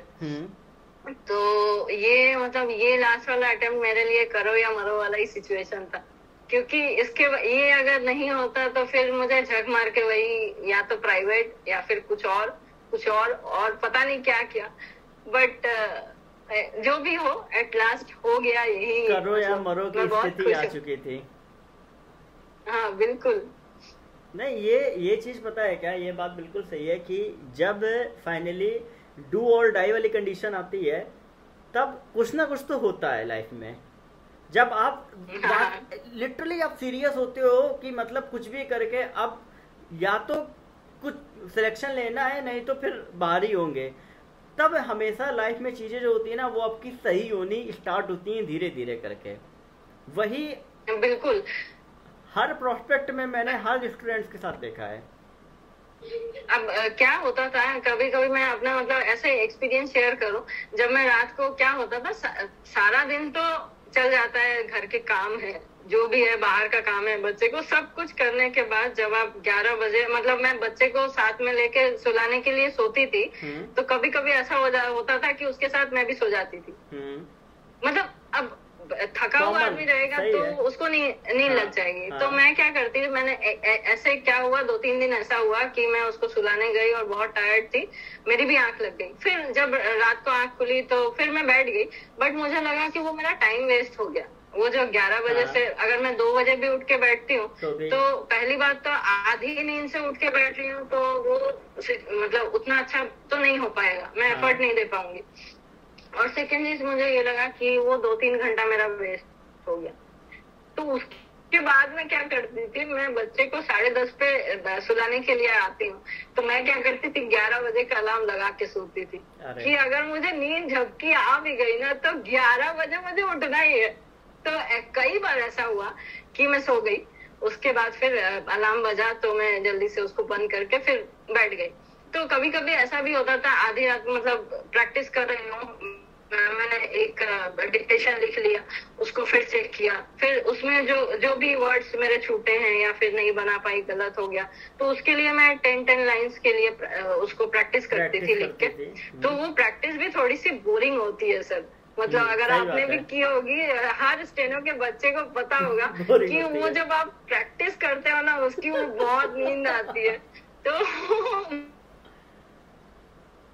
मैं भी क्या करती कि एक दो बार ऐसा हुआ कि मैं पढ़ते पढ़ते सो गई, डेस्क पे ही सो गई, फिर आधे 1 घंटे बाद फिर नींद खुली तो मुझे लगा अरे 2 बज रहे थे, अभी तो 4 बज गया, मेरा फिर टाइम वेस्ट हो गया। तो मैं उसके बाद भी मैंने क्या करती थी, आधे घंटे का टाइमर लगा के रखती थी कि मतलब अगर झपकी लग भी जाए ना तो भी मेरे को उठना है। क्योंकि सर क्या होता था कि जैसे मैंने बताया ना कि वो रात का टाइम जो होता था वो मेरे लिए विदाउट एनी डिस्टर्बेंस, मतलब वो मुझे बहुत अच्छा मेरा टाइम होता था प्रिपरेशन के लिए, कि आप आसानी से पढ़ सको विदाउट एनी डिस्टर्बेंस। आप मतलब कितना भी दरवाजा बंद करके दोपहर को पढ़ लो, लेकिन बाहर की आवाजें हैं, बच्चे का है, बहुत सारी चीजें दिमाग में चलती रहती है, इसके बाद ये करना है, इसके बाद वो करना है, बाहर क्या हो रहा है, तो ये सब चलती रहती है। लेकिन रात को वो प्रॉब्लम नहीं होती है, रात को सब सो गए हैं आराम से, अब सिर्फ अपना प्रिपरेशन करना है और कुछ नहीं करना है। तो वो टाइम जिस वजह से मेरा वेस्ट ना हो, तो उसके लिए मैंने कोशिश किया कि भाई अगर आधे घंटे का टाइमर भी लगाया, ज्यादा से ज्यादा आधा घंटा ही सोऊंगी ना, उसके बाद तो उठ जाऊंगी ना, फिर से प्रिपरेशन में लग जाना है। तो इवन मैं आपको बताऊं, मतलब मैं जब ये इस बार स्किल टेस्ट के लिए प्रैक्टिस कर रही थी, तो मैंने एक सतीश चंद्रा करके सर हैं, इंग्लिश डिक्टेशन देते हैं, तो उनका डिक्टेशन उन्होंने मुझे बोला कि आप मुझे एक डिक्टेशन वो भेजते थे और मैं उसको प्रैक्टिस करके फिर उनको भेजना होता था कि कितने आउटपुट देना होता था। तो वो मुझे सुबह भेजते थे और मैं उनको आधी रात को अपना काम पूरा करके भेजती। तो एक दो बार क्या हुआ, शुरू में उन्होंने मुझे बोला कि बेटा अगर दिन में भेज दो तो अच्छा है, मुझे चेक करने के लिए भी वो सही रहता है, तो आप इतना देर को क्या करते हो, सुबह क्या करते हो। तो फिर मैंने उनको फोन पे बताया, मैंने यही सेम चीजें बताई कि सर ये प्रॉब्लम है, तो मैं रात को ही कर दी। तो उन्होंने भी मुझे उतना वो दिया, प्रेफरेंस दिया कि बेटा कोई बात नहीं, आप अगर इतना वो करके प्रिपरेशन कर रहे हो तो मुझे कोई प्रॉब्लम नहीं है, कोई बात नहीं, मैं नेक्स्ट दिन आपको चेक करके बता दूंगा कि आपका क्या प्रोग्रेस है, बट ठीक है आप वो करो। तो जब भी मेरा जैसे प्रैक्टिस हुआ, फिर उनका कहना था कि आप जो भी प्रैक्टिस करोगे, जैसे वो 10-10 लाइन का प्रैक्टिस करते हो, तो आप मेरे को फोटो क्लिक करके भेज देना कि आपने कितना प्रैक्टिस किया और सही से हो रहा है कि नहीं, वो भी चेक करते थे कि आउटलाइन कहीं गड़बड़ हो रही है या फिर क्या इम्प्रूवमेंट कर सकते हैं, उसको और कैसे छोटे में लिख सकते हैं, ये सारी चीजें देखने के लिए। तो मैं जब फोटो क्लिक करके उनको 4 बजे 4:30 बजे मतलब भेजती थी कि ये मेरा काम हो गया आज का, तो उनको भेज दिया, तो वो मुझे सुबह कई बार बोले कि कल तुम 5 बजे सोई। तो मैंने कहा कि क्या करूं सर, मतलब तो उन्होंने भी मुझे बोला था, एक बार मेरी बात हो रही थी उनसे, तो उन्होंने मुझे बोला कि बेटा आप इतना प्रैक्टिस कर रहे हो, इतना मेहनत कर रहे हो कि मतलब भोर तक आप जग के आधी रात को प्रैक्टिस कर रहे हो, तो बेटा कुछ ना कुछ तो होगा ही आपका। तो मैंने कहा देखिए सर, अपना आशीर्वाद बनाए रखिए, और क्या बोलूं, मैं ट्राई तो कर रही हूँ। तो अभी जिस दिन सिलेक्शन हुआ तो मैंने सबसे पहले उनको ही फोन किया, तो वो बाहर हुए थे, उनसे भी बात नहीं हो पाई। तो मैंने जो जिनके पास मैंने फाउंडेशन किया था स्टेनोग्राफी का, उनसे मैंने बात किया, वो भी बहुत खुश हुए, उनको भी सिचुएशन मेरा पता था, तो बहुत खुश हुए। फिर ये वाले सतीश चंद्र सर ने भी फिर मुझे कॉल बैक किया बाद में, तो उन्होंने मुझे बोला, देखा बेटा मैंने बोला था आपको कि अगर आप मेहनत करोगे तो सक्सेस आपको मिलनी ही है। और मुझे पता था आप निकाल लोगे, मुझे पता था, वो डेडिकेशन चाहिए होता है, तो वो डेडिकेशन आपने दिखाया, तो मैं तो बहुत खुश हूँ। मैं बहुत खुश हूँ। मुझे बोला, मैंने दोनों टीचर्स ने, जो भी मेरे स्टेनोग्राफी के दोनों टीचर्स हैं, मुझे बोला, मैंने रानी मैम से भी बात किया उनके उस पे ऑफिस में कॉल करके, उन्होंने भी मुझे, मतलब उनसे तो मेरी पहले कभी बात नहीं हुई, तो मैंने फर्स्ट टाइम ही उनको बोला कि मैम मैंने अपने आपके फ्री क्लासेस से ऐसे वो किया हुआ है, तो शायद मैं कभी कमेंट वगैरह नहीं करती थी, तो आप मुझे नहीं पहचानते होगे या फिर आपको पता भी नहीं होगा, लेकिन मैंने आपसे ही पढ़ा हुआ है। तो वो भी बहुत खुश हुई। एकलव्य वाली बात हो गई। अच्छा है। क्या सर? एकलव्य वाली बात ये तो हो गई। मतलब मैं समझी नहीं सर, कौन सी बात? एकलव्य का क्या था कि आप द्रोणाचार्य, महाभारत का आपने सुना है थोड़ा बहुत? हाँ, सुना हुआ है। महाभारत में क्या था कि द्रोणाचार्य जो है वो अर्जुन और बाकी जो भी उनके भाई सबको वो देते, शिक्षा देते थे। तो एकलव्य एक ऐसा उनका स्टूडेंट था जो पहले इनसे शिक्षा लेने गया, लेकिन उन्होंने मना कर दिया। फिर बाद में उसने क्या किया कि वो छुप छुप के उनका जो भी वो सिखाते थे वो चीजें देखता था, साइलेंटली एकदम देखता था, फिर उनकी प्रैक्टिस करता था, फिर देखता था, फिर प्रैक्टिस करता था। तो ये चीज आपने वो करी कि वो जो पढ़ाती थी आपने उनसे सीखा, फिर उसके बाद उनकी प्रैक्टिस करी, फिर नेक्स्ट डे देखा, एक साइलेंट स्टूडेंट के उसमें रह के आपने किया आगे चल के। बिल्कुल, वो मैंने भी मैम को बताया कि मैम आप, मेरा नाम शायद आपको नहीं पता होगा, क्योंकि मैंने कभी कमेंट किया ही नहीं, कभी मैं लाइव क्लासेस देखती नहीं थी, हमेशा रिकॉर्डेड 1.5 के पे देखती थी, और मतलब मेरे पास इतना ये भी नहीं होता था कि मैं कमेंट करूं या फिर ऐसा कुछ। तो मैंने ये सोचा था कि रानी मैम से भी, जब जैसे उनका जो भी CGL के बच्चे सिलेक्ट होते हैं या जो भी बच्चे होते हैं, उनका जूम मीटिंग वगैरह होता था, तो वो मैं मोटिवेशन के लिए देखती थी कि हो सकता है कि कभी जूम मीटिंग में मैं भी आ जाऊं, ठीक है। तो वो मेरे लिए एक इंस्पिरेशन होता था। तो मैंने वही मैम को बोला कि मैम आपको शायद नहीं पता होगा, क्योंकि आपके तो इतने बच्चे हैं, अब आपको कैसे पता होगा, नहीं पता होगा। तो उन्होंने भी मुझे बोला कि हाँ, मुझे नहीं याद आ रहा है कि आपसे कभी मेरी बात हुई हो या फिर मैंने आपको कभी कमेंट में देखा हो, लाइव कमेंट में देखा, मैंने कभी नहीं देखा। मैंने कहा हाँ, बस मैंने ये सोचा था कि अगर मेरा सिलेक्शन हो गया तो मैं आपसे एक बार बात जरूर करूंगी। पता नहीं दिल्ली आ पाऊं कि नहीं आ पाऊं मिलने के लिए, अगर कभी आऊंगी तो पक्का मिलूंगी, लेकिन अगर नहीं आ पाई तो आपसे कम से कम बात तो करूंगी कि आपको भी पता चले कि मतलब मैंने आपसे ही प्रिपरेशन किया और सिलेक्शन भी लिया। तो वो बहुत खुश हुई, उन्होंने मुझे बोला भी कि आपने तो मुझे मोटिवेट कर दिया। तो मैंने कहा लेकिन आपने एक्चुअली तो आपने मुझे मोटिवेट किया। उन्होंने भी मुझे बहुत, मतलब उनके जो वीडियोस वगैरह आते थे, उनका एक जोश टॉक का एपिसोड भी आया था, उन्होंने अपनी बातें शेयर की थी उसमें। तो उनका भी सुन के मुझे बहुत अच्छा लगा कि वो भी, उनके भी बच्चे हैं, परिवार है, उसके बाद भी इतनी हर्डल्स के बाद भी उन्होंने एक जिस जगह पे हैं आज, वो काफी मतलब मायने रखता है। तो अगर वो कर सकती हैं तो मुझे भी कोशिश करना चाहिए। तो मैंने उनको वो सारी बातें की। मैंने जब फर्स्ट मैसेज किया था उनके ऑफिस में, तो मैंने उनको बोला था कि रानी मैम से मुझे 2 मिनट बात करनी है बस, क्योंकि वो बिजी रहती हैं, मुझे पता है कि वो क्लासेस उनका चलता रहता है, प्रिपरेशन वगैरह करती रहती हैं क्लासेस के लिए, तो मुझे 2 मिनट बात करना है। तो ठीक है, जब कॉल आया, मैं 2-3 मिनट हो गए तो मुझे लगा अब मैं मैम का ज्यादा टाइम ले रही हूँ। तो मैंने कहा कि मैम मैंने आपका ज्यादा टाइम ले लिया। तो उन्होंने मुझे कहा मुझे आपसे बात करने में बहुत अच्छा लग रहा है, अभी मेरे पास टाइम है, आप आराम से बात करो। मैंने उनसे 10 मिनट बात किया। मतलब मेरा इतना अच्छा लगा, मुझे वो करके लगा कि चलो आज इस जगह पे हूँ कि उनसे बात कर सकती हूँ, उनको बोल सकती हूँ कि हाँ मैम मैं सिलेक्टेड हूँ। तो अच्छा लगा, मतलब ये जो खुशी है ना, वो मैं क्या बताऊं, मतलब मुझे तो बहुत अच्छा लग रहा है। अभी मैं 2-3 दिन से बहुत खुश हूँ।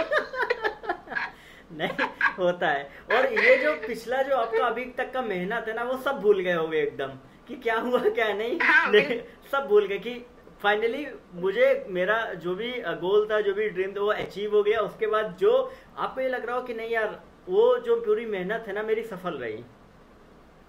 हाँ बिल्कुल, ये चीज तो लग रहा है कि मैंने अभी रात को सोती हूँ, कल रात को मुझे लग रहा था कि मैंने क्या क्या नहीं किया। मतलब कभी डिमोटिवेट हुई, फिर मोटिवेट हुई, कभी लगा कि छोड़ दूं, क्या हो रहा है, क्या अब एट लास्ट लग भी पाएगा कि नहीं, सिलेक्शन होगा भी कि नहीं, इतना सारा टाइम जो मैंने इसके पीछे दिया हुआ है वो कुछ उसका रिजल्ट भी आएगा कि नहीं, बट एट लास्ट हो गया बस।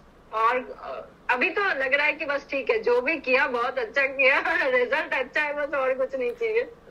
पता है क्या कि मैं भाई अभी सोच रहा था कि एक जो भी एवरेज स्टूडेंट क्या सोचता है कि एक काम करेंगे, रात को अपन लोग सो जाएंगे, सुबह उठ के पढ़ेंगे, ठीक है। सुबह वो अलार्म लगाता है, सुबह अलार्म बंद करके वो अपने टाइम से उठता है, वो डेली रूटीन ऐसे ही करता है। लेकिन पता है क्या कि रात के जिस हिसाब से आपने 11 बजे अलार्म लगाया, उसके बाद बीच बीच में टाइमर, मतलब आपने एक एक मिनट जो वेस्ट हो रहा था उसको आपने यूटिलाइज किया, और जितना टाइम जो आपको मिला वो अपने पूरा 101% अपने पढ़ाई में दिया, जितना ज़्यादा हो सकता है। क्योंकि ये बहुत बड़ी बात है कि आप 11 बजे सो रहे हो। एक मैं आपको एग्जांपल दे रहा हूँ कि मान लो मैं हूँ, मैं अगर सोता हूँ ना तो मैं अकेले सो रहा हूँ, हाँ ठीक है कोई दिक्कत नहीं। लेकिन आप अपने साथ कोई दूसरा साथ में आपका क्या नाम चाइल्ड, अगर बच्चा सो रहा है उसको सुलाना और प्लस वहाँ से उठना बहुत बड़ी चीज़ है देखा जाए तो।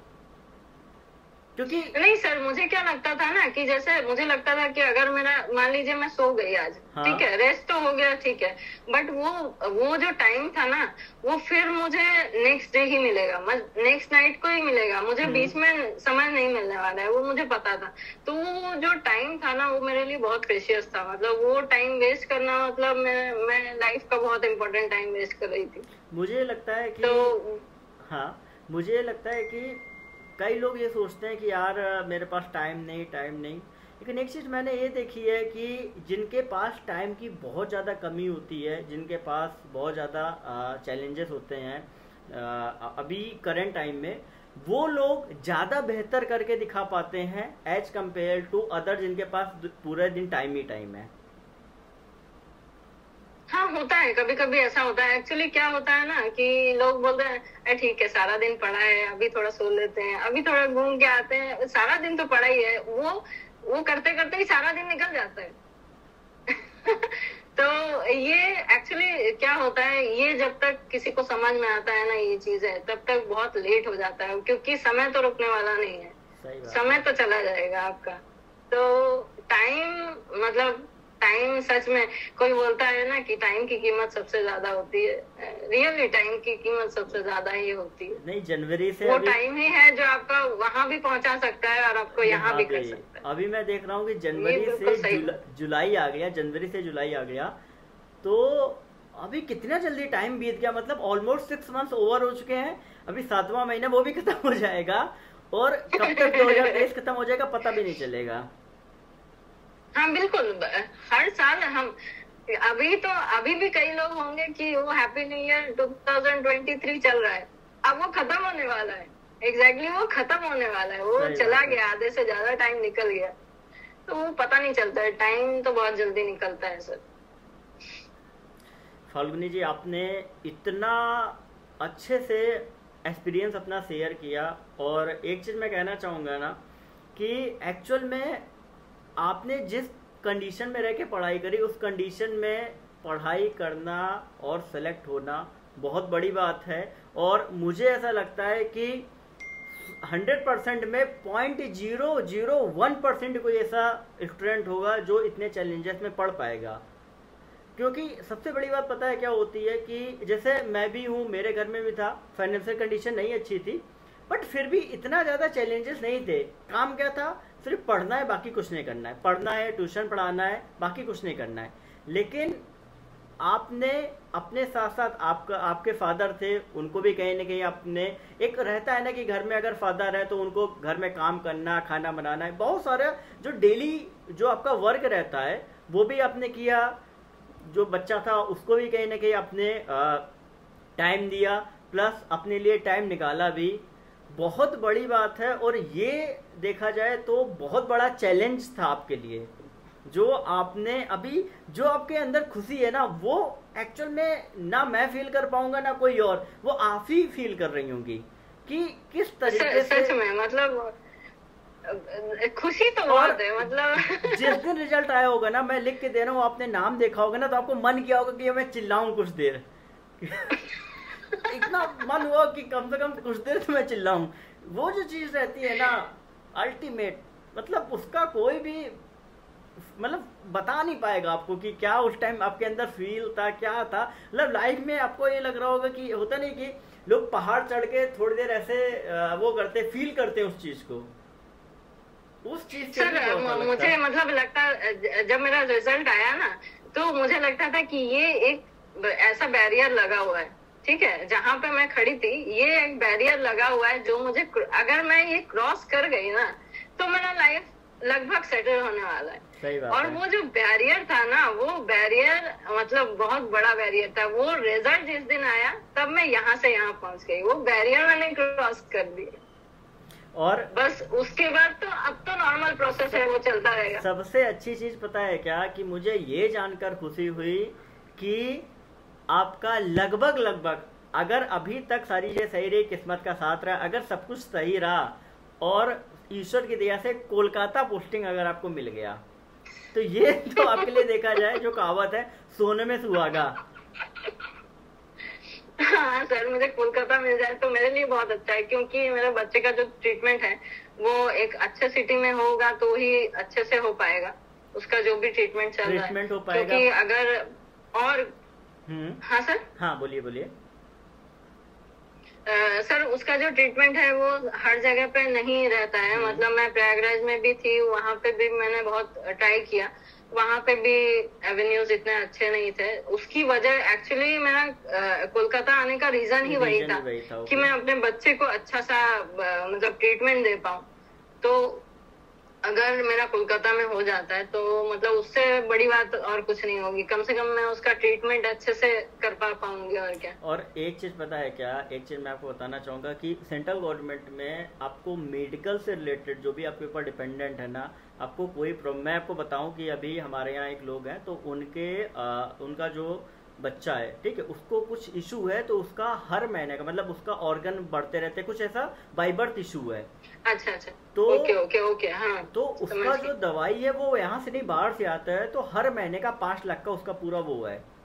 तो हर महीने जो वो ग्रांट जो है वो रिलीज होती है, और अभी भी हर महीने उसका पूरा दवाई आती है विद प्रोसीजर, सब पूरा रहता है, और अभी भी चीज़ें चल रही हैं।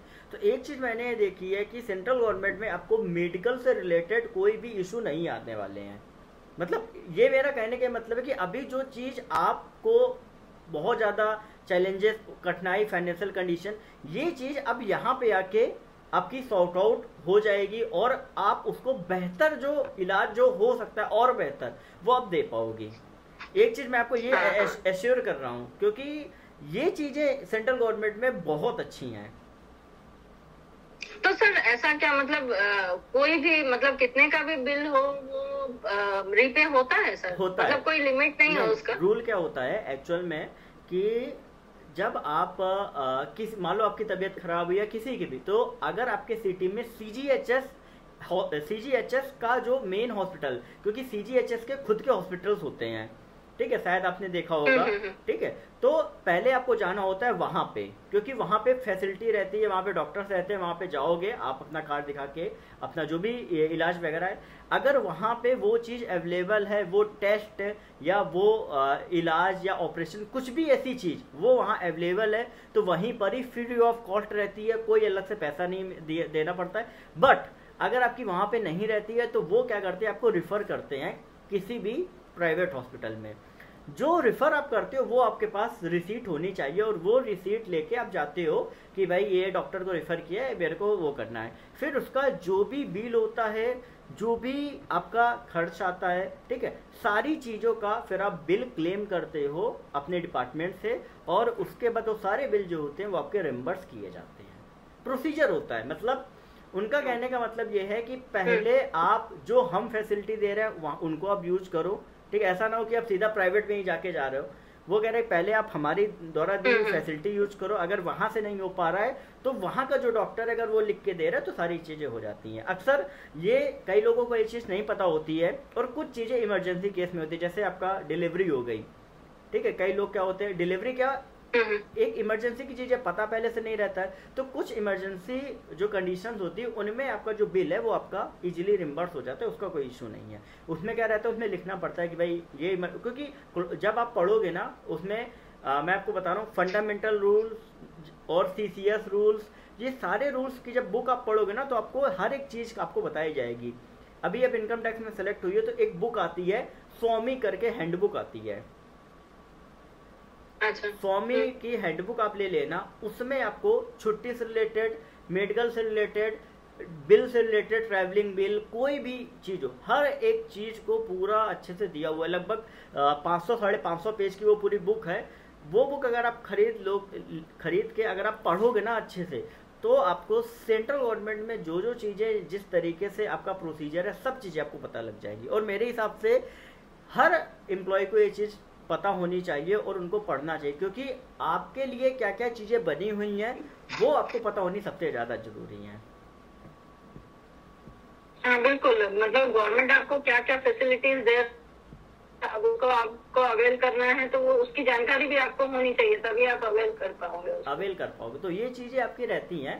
तो बहुत सी ऐसी चीजें हैं जो आप सेंट्रल गवर्नमेंट की जॉब में सेलेक्ट होने के बाद कई सारी चीजों को आप फिर मतलब कहीं ना कहीं एक्सपीरियंस करते हो, और वो एक्सपीरियंस आपका अच्छा रहता है, लेकिन उसके लिए आपको चीज़ें पता होनी चाहिए। एक्चुअल में जॉब के स्टार्टिंग में किसी को कोई प्रोसीजर नहीं पता होता है, साल 2 साल कुछ नहीं पता होता है, बट लेकिन ये चीज़ें पता होनी चाहिए। अभी क्या रहता है कि जो जिनका मेडिकल इश्यू आता है, कई जगह पे क्या रहता है आपका कि 2 चीज़ें होती है। एक होता है आपका CGHS इम्पैनल्ड हॉस्पिटल, दूसरा आपका रहता है कि CGHS इम्पैनल्ड कुछ डॉक्टर्स जो इंडिविजुअल बैठते हैं अलग जगह पे, तो उनको भी अगर आप चाहो तो दिखा सकते हो। तो वो पूरा जो प्रोसीजर जो मैंने आपको बता रहा हूँ ना, एक बार आप पढ़िएगा, आपके लिए सबसे ज़्यादा हेल्पफुल रहेगा। और जितनी भी जो चीज़ें आपने अभी तक फेस करी हैं, जो चीज़ें अभी आगे और होंगी, वो सारी चीज़ें कहीं ना कहीं आप सॉर्ट आउट कर सकती हो। जो होता नहीं कि एक इंसान होता है कि सैलरी मिली तुरंत खर्च हो गई, किसी का मेडिकल वो ये वो, तो वो चीज़ें आपके लिए बहुत ज़्यादा हेल्पफुल रहेंगी। ये मेरा पर्सनल रिकमेंड मैं आपको करूँगा कि वो चीज़ें आप अच्छे से पता करो, और हर एक चीज़ जब भी आप कर रही हो ना, तो वो चीज़ें आप अच्छे से पढ़ो, तब करो। ये चीज़ आपके लिए बहुत हेल्पफुल रहेगा। ये मेरा पर्सनल एडवाइस है, क्योंकि जो भी कोई भी नया बच्चा आता है ना, तो मेरा यही कंसर्न रहता है कि यार कम से कम उसको स्टार्टिंग में 3-4 महीने इस तरीके से गाइड कर दो कि स्टार्टिंग का ही प्रॉब्लम रहता है, जैसे एक सैलरी आने लगती है वो धीरे धीरे सब कुछ उसको सॉर्ट आउट हो जाता है, जो भी उसके सामने जो भी कंडीशन या जो भी हेडल्स आते हैं। तो ये चीज़ें मैं आपसे कहूँगा कि आप स्टार्टिंग में ये जितनी भी चीज़ें है ना, वो एक बार आप देख लीजिएगा, नहीं तो आप पूछिएगा, मैं आपको सारी चीज़ें बता दूंगा। एक बार कर लेना, आपके लिए सबसे आसान काम जो है ना वो आपका हो जाएगा। वो स्टार्टिंग में ही रहता है, चीज़ों को पता करना और उनके बारे में सही जानकारी होना, क्योंकि सबको सही जानकारी नहीं होती है। हाँ बिल्कुल सर, मुझे वैसे भी क्योंकि कॉमन डिपार्टमेंट है, मैं तो आपको मतलब परेशान करने वाली हूँ थोड़ा कभी कभी। अरे कोई नहीं कि अगर मुझे कुछ पूछना हुआ तो मैं तो पूछने वाली हूँ आपसे। कोई बात नहीं, लेकिन बहुत अच्छा लगा आपसे बात करके, और आपका जो एक्सपीरियंस है लिटरली सच में बाकी सभी स्टूडेंट्स के लिए एक मोटिवेशन का है। और मतलब बहुत, मैं खुद ऑलरेडी मैं बैठ कर सुन रहा था, तो मुझे लग रहा था कि वाकई में अगर इस तरीके से अगर कोई प्रिपरेशन करे, तो कोई भी UPSC भी अगर आप कर रहे हो ना, अगर इस तरीके से आप प्रिपरेशन कर रहे हो, तो मेरे हिसाब से वो भी आप निकाल सकते हो, अगर आप डेडिकेट होकर अगर आप कर रहे हो। मुझे ऐसा लगता है डेडिकेशन अगर आपके मन में है ना, आप कुछ भी कर सकते हो। हाँ सर, ये तो है। मतलब अगर आप कोई भी प्रिपरेशन कर रहे हो, मैं नहीं कहती कि SSC हो, बैंक हो, कोई भी प्रिपरेशन अगर आप कर रहे हो ना, तो वो डेडिकेशन आपको रखना पड़ेगा। डेडिकेशन नहीं रखोगे तो फर्स्ट चीज है तो डेडिकेशन, उसके बाद है कंटिन्यूटी। अगर आपने कंटिन्यूटी बीच में से मिस की, क्योंकि मेरे साथ ये प्रॉब्लम सर हुआ है, इसलिए मैं बस थोड़ा सा बताना चाहूंगी कि जो भी स्पेशली जो स्टेनोग्राफी का जो प्रॉब्लम होता है, मैंने देखा है, मैंने खुद भी किया था, ये गलती मैंने खुद भी की थी। तो मैं नहीं चाहूंगी कि जो भी न्यू एस्पिरेंट्स हैं या फिर जो भी प्रिपरेशन कर रहे हैं वही सेम गलती करें। तो मैंने फर्स्ट टाइम क्या किया था, जब मैं 2019 के लिए प्रिपरेशन कर रही थी, तो मैंने स्किल के लिए प्रिपरेशन तो किया था। फिर जब मैं 2020 के लिए, मतलब मेरा रिटर्न का एग्जाम का वो डेट वगैरह आ गया, तो मैंने स्किल बिल्कुल छोड़ दिया था। मतलब मैंने करीब 6 महीने उसको हाथ नहीं लगाया बिल्कुल भी। और जब उसके बाद रिटर्न कंप्लीट हो गया, उसके बाद फिर स्किल के प्रिपरेशन के लिए फिर से जाना है, लेकिन मुझे बहुत तकलीफ हुई थी। मतलब वो 6 महीने का जो गैप था ना, वो मुझे लग रहा था कि मैंने कब किया था। मतलब कभी कभी ऐसा लग रहा था कि मैं सुन रही हूँ, मुझे पता है कि मुझे ये आता है, लेकिन याद नहीं आ रहा है कि उसको बनाते कैसे। बहुत छोटी छोटी सी चीजें, मैं ग्रामर लॉग भी भूल रही थी इवन।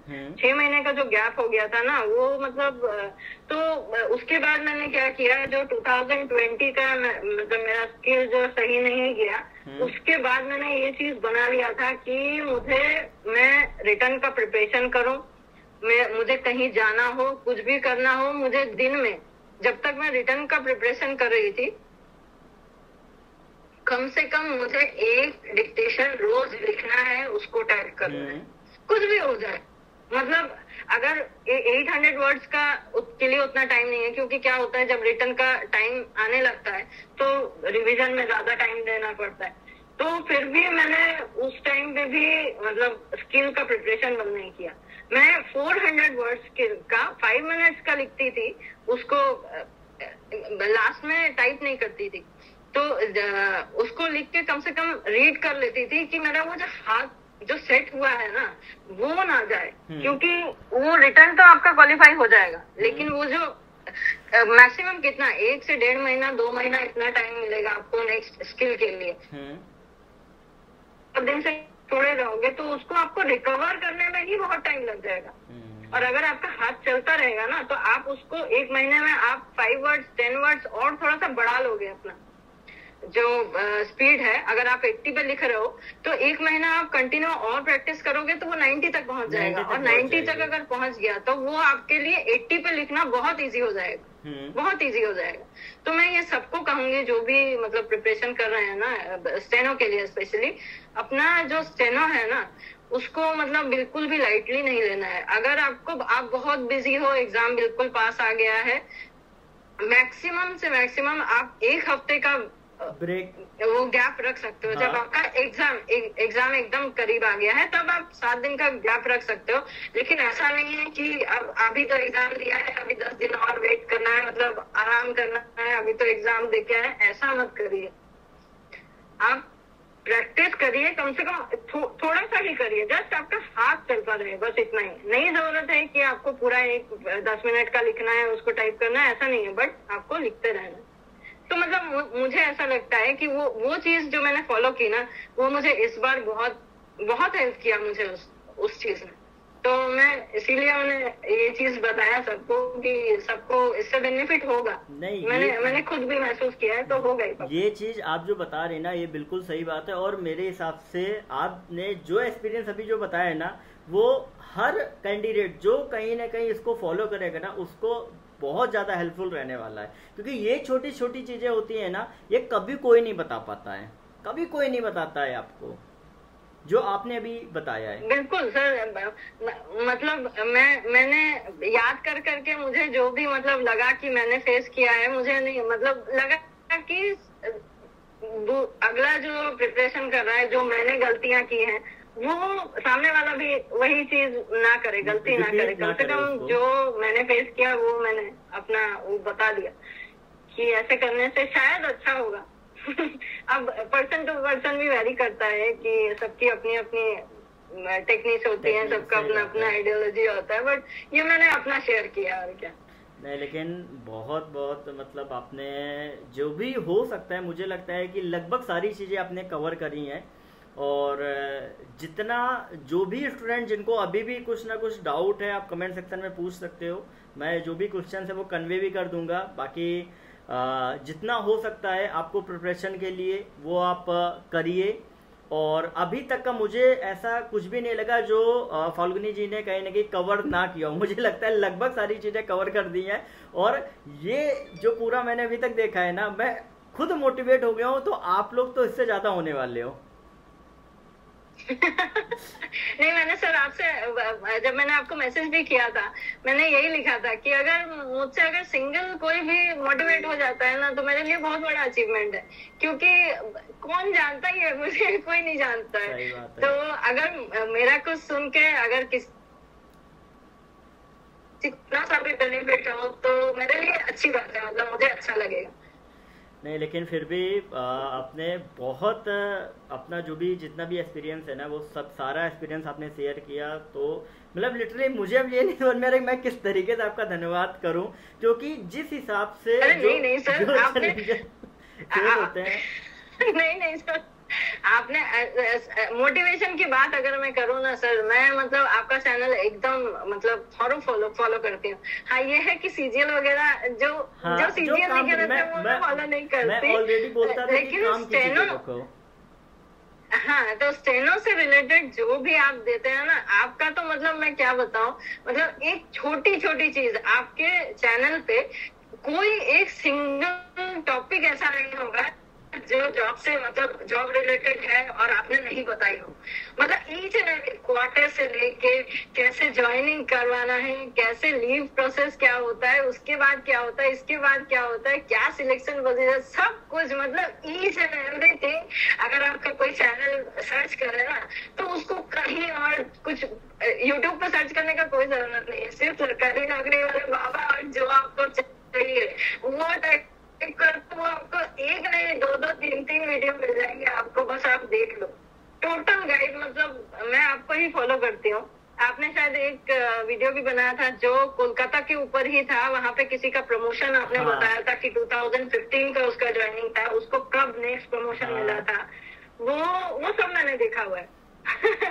तो मुझे नहीं लगता कि आपने ऐसा कोई भी टॉपिक छोड़ा है जो मतलब बच्चे को कहीं और जाने के लिए मतलब जरूरत पड़े, कोई ऐसा कुछ नहीं है। एक छोटा छोटा टाइप क्वार्टर का टाइप भी जो होता है ना, किसको क्या मिलता है, कौन से ग्रेड पे क्या क्या मिल सकता है, उसके लिए प्रोसीजर क्या होता है, ई संपदा पे कैसे करना है, मतलब ईच एंड एवरीथिंग। मैं तो मतलब आपसे हाईली मोटिवेटेड हूँ कि आप इतना अच्छा बच्चों को गाइड करते हैं कि मतलब सबको समझ में आ जाएगा कि हाँ ये प्रोसीजर है, ऐसा करने से मेरा काम हो जाएगा। मुझे मतलब मैं तो आपको बहुत बहुत थैंकफुल हूँ। मुझे बहुत सारी चीजें मतलब पता चल गई हैं ऐसे ही। अरे लेकिन मतलब सच में आपने वाकई में जिस तरीके से आपने अभी बढ़ाई जो कर रही हो ना, मुझे समझ में नहीं आ रहा मैं क्या बोलूं। मुझे रिप्लाई नहीं मिल रहा, मैं क्या रिप्लाई करूं। नहीं, मैंने एकदम ऑनेस्ट, मतलब जो भी आपका चैनल फॉलो करता होगा ना, अगर मैंने एक भी चीज गलत बोली होगी ना तो नहीं हो सकता, मतलब मैंने कोई भी एक चीज बढ़ा के नहीं बोली है। जो फॉलो करता होगा वो मुझसे टोटली एग्री होगा, टोटली एग्री होगा। मैं आपका एफर्ट देखती हूँ, आप कहीं भी हो, ट्रेन पे हो, स्टेशन पे हो, ऑफिस में हो, अगर कोई भी इम्पोर्टेंट कुछ है तो बस मिल जाना चाहिए कि आगे दे दो, ताकि बच्चे मतलब कई लोग क्या होता है कि डिपेंडेंट भी होते हैं, मतलब वो आप पे ही डिपेंड है। मैं खुद की बात अगर करूं तो मैं और कुछ नहीं देखती। मैं आपका अगर नोटिफिकेशन आया है तो मुझे खोल के देखना है, अगर कुछ आया है स्टेनो रिलेटेड तो मुझे उसको फॉलो करना है, देख लेना है कि हाँ क्या है, नहीं है, क्या नोटिस है, क्या है, नहीं है। तो मुझे नहीं लगता कि कोई भी इससे डिसएग्री करेगा आपका जो एफर्ट रहता है। Thank you so much. अरे मैं खुद आपको थैंक यू, मतलब क्या बताऊं, मुझे रिप्लाई नहीं मिल रहा है मैं किस तरीके से एक शुक्रिया आपका अदा करूं। मतलब आपने इतनी बढ़ाई भी कर दी, प्लस आपने अपना एक्सपीरियंस भी इतना शेयर किया। मतलब ये तो बैक टू बैक क्या हो गया कि आप ही चीजें करती जा रही हो और मुझे शुक्रिया अदा करने का मौका नहीं मिल रहा है। नहीं, मैंने बोला ना आपको, मैंने एक भी चीज शायद बड़ा चढ़ा के नहीं बोली, जो एकदम फैक्ट है वो फैक्ट है, सिर्फ मैंने बोल दिए है। बस इतना ही है। नहीं, आपका मतलब सच में बहुत बहुत शुक्रिया, आभार बहुत बहुत कि आपने सबसे पहला तो होता क्या है ना कि आज की डेट में कोई भी इंसान दूसरों के लिए मदद नहीं करना चाहता। एकदम बिल्कुल मैं क्लियर आपको बता रहा हूँ कि किसी से भी अगर आप कहो ना कि यार ये मेरे को हेल्प कर दो या कर दो, कोई नहीं करता है। लेकिन आपने टाइम निकाल के, मैं आपको ये बात मैं अभी कहना चाहूँगा कि जिस हिसाब से कंडीशन से आपने टाइम निकाल के आपने लोगों से अपना एक्सपीरियंस शेयर किया, बहुत बड़ी बात है। कोई इतना नहीं शेयर करता है। और दूसरी चीज़ कि सिलेक्शन होने के बाद अब मेरा हो गया ना, अरे ठीक है वो पूछा उसको कुछ भी बता दो, लेकिन जो चीज़ें आपने बताई हैं वो वाकई में स्टूडेंट्स को मोटिवेट, क्या मतलब सच में एक होता नहीं कि नहीं यार आप बैठे बैठे देख रहे हो, सुन रहे हो, उसके बाद आपको लग रहा है कि यार अगर मैं इस जगह होता तो मैं ना कर पाता। एक मैं आपको बात बता रहा हूँ कि ये चीज़ें वाकई में आश्चर्यचकित करने वाली हैं देखा जाए तो, जिस तरीके से आपका अभी तक का पूरा जर्नी रहा। और सच में मतलब मैं खुद मोटिवेट हुआ हूँ एक तरीके से अगर देखा जाए तो। वाकई में स्टूडेंट्स कहीं ना कहीं बहुत उनको हेल्प मिलेगी, और आपने इतना जो अभी पूरा हो किया उसके लिए भी बहुत बहुत शुक्रिया। और फाल्गुनी जी, मैं आपसे बस यही कहूँगा कि इन फ्यूचर कुछ भी अगर आपको ज़रूरत पड़े आप बेफिक्र होकर मुझसे कॉल कर सकती, नंबर है, पूछ सकती हैं, कुछ भी हो, कभी भी आपको कुछ आए आप पूछ सकती हो। कोई आपके लिए कुछ भी प्रॉब्लम हो, मैं बस यही कहना चाहूँगा कि मैं हेल्प जितना हो सकता है मेरे से मैं करने के लिए हमेशा तैयार हूँ। क्योंकि लिटरली जो एक जेन्युइन पर्सन होता है ना, वो वाकई में मैंने आप में देखा है कि सच में हर एक चीज़ को करना, समझना और उसको एग्जीक्यूट करना और लोगों को अपना एक्सपीरियंस बताना बहुत बड़ी बात होती है। तो इसके लिए मैं आपका बहुत बहुत शुक्रिया अदा करता हूँ, और बाकी सभी स्टूडेंट्स की तरफ से भी शुक्रिया अदा करता हूँ कि आपने इतना टाइम निकाला। क्योंकि लोगों के पास टाइम होता है, लोग देना नहीं चाहते। आपके पास टाइम कम है लेकिन आप चाहती हो कि नहीं, ये जितना हो सके मैं बांट सकूं, मैं दे सकूं। ये जो आपका नेचर है ना, बहुत अच्छा नेचर है। मैंने ये मतलब सोचा था कि अगर मैंने आपको बोला ना कि कोई भी अगर सिंगल पर्सन भी मोटिवेट होके अपना ये कर लेता है, सीरियसली पढ़ाई करता है और सक्सेस हासिल करता है, मेरे लिए मतलब अगर मेरे से कोई इंस्पायर होके ऐसा कर रहा है तो मेरे लिए बहुत बड़ी बात है। क्योंकि मैंने बहुत सारी चीजें मतलब जैसे होता है ना ठोकर खा के सीखना, तो मैं नहीं चाहती कि अगर कोई सामने वाला है तो उसका वो टाइम उस ठोकर खाने में वेस्ट हो जाए। तो मेरा जितना एक्सपीरियंस है मैं उसको बता पाऊँ, सो दैट कि वो इस चीज को दिमाग में रखे कि हाँ ऐसे करने से मेरा टाइम बच सकता है, या फिर ये प्रोसीजर में फॉलो करूंगा तो ये मुझे हेल्पफुल होगा। तो मैंने जितना मतलब मुझे लगा कि शेयर करने से अच्छा होगा वो मैंने किया, बस इतना ही। चलिए, बहुत बहुत आपका शुक्रिया कि आपने सारी चीज़ें आपने कवर करी, और आपने तो इतना मेरी बड़ाई भी की, मैं अभी वो सोच रहा हूँ कि मैं क्या। लेकिन बहुत अच्छा लगा आपसे बात करके, और इन फ्यूचर आप और बेहतर करो, मैं तो यही कहूँगा। बाकी जो भी आपको कोई भी ज़रूरत हो, कुछ भी हो, आप कभी भी बेफिक्र होकर आप पूछ सकती हैं, मैं जितना हो सकता है उतना हेल्प करूँगा। और बहुत बहुत शुक्रिया आपको, और इतना आपने टाइम दिया उसके लिए भी बहुत तहे दिल से शुक्रिया सभी की तरफ से, जितने भी स्टूडेंट हैं। और बस अब मैं आपको ज़्यादा नहीं परेशान करूँगा, तो जो भी हो आप जीवन में अच्छा करो, और बाकी फिर मिलते रहेंगे, अब से बात होती रहेगी। जो भी चीज़ें स्टूडेंट पूछेंगे वो मैं आपको कन्वे कर दूंगा, तो आपका रिप्लाई जो है वो ज़रूर आपका मैं शेयर करता रहूँगा। So thank you so much. बिल्कुल बिल्कुल sir, good night. Thank you so much sir. मैं भी एक चीज लास्ट में बोलना चाहूंगी कि जो आप ही हो या फिर जो भी ये वीडियो देखेंगे, या फिर जिनको भी थोड़ा सा भी लगेगा कि अच्छा लगा या फिर जो भी हो, तो मुझे ब्लेस करिएगा कि मतलब मैं जो भी मेरी सिचुएशन है उसको मैं अच्छे से कर पाऊँ, और मेरे बच्चे को भी थोड़ा सा ब्लेसिंग चाहिए, तो वो आप ब्लेसिंग्स करोगे तो मुझे बहुत अच्छा लगेगा। नहीं जरूर, पक्का। और ये मैं सभी से वो करता हूँ कि कभी भी आपको अगर कुछ भी सीखने को मिला है ना, तो आप हमेशा उस पर्सन का धन्यवाद देना और दिल से उसके लिए दुआ करना कभी नहीं छोड़नी चाहिए। क्योंकि जब आप उसके लिए ऑनेस्टली एक दुआ करते हो ना, तो वो कहीं ना कहीं सामने वाले पर्सन के लिए भी काम आती है। सर बस इतना ही चाहिए, मतलब सिर्फ आदमी दुआ कर दे बस, सब सही से हो जाए मेरा, और मेरा बच्चा थोड़ा सा अच्छा हो जाए, सब कुछ सही होगा। अभी तक अगर भगवान ने सब कुछ सही किया है, आगे भी बेहतर होगा। लोगों की दुआएं आपके साथ रहेंगी, क्योंकि आप अच्छा कर रहे हो तो रिटर्न में भी आपको अच्छा ही मिलेगा। तो चलिए, अच्छा, okay, good night, thank you so much. Thank you so much. Good night sir, thank you.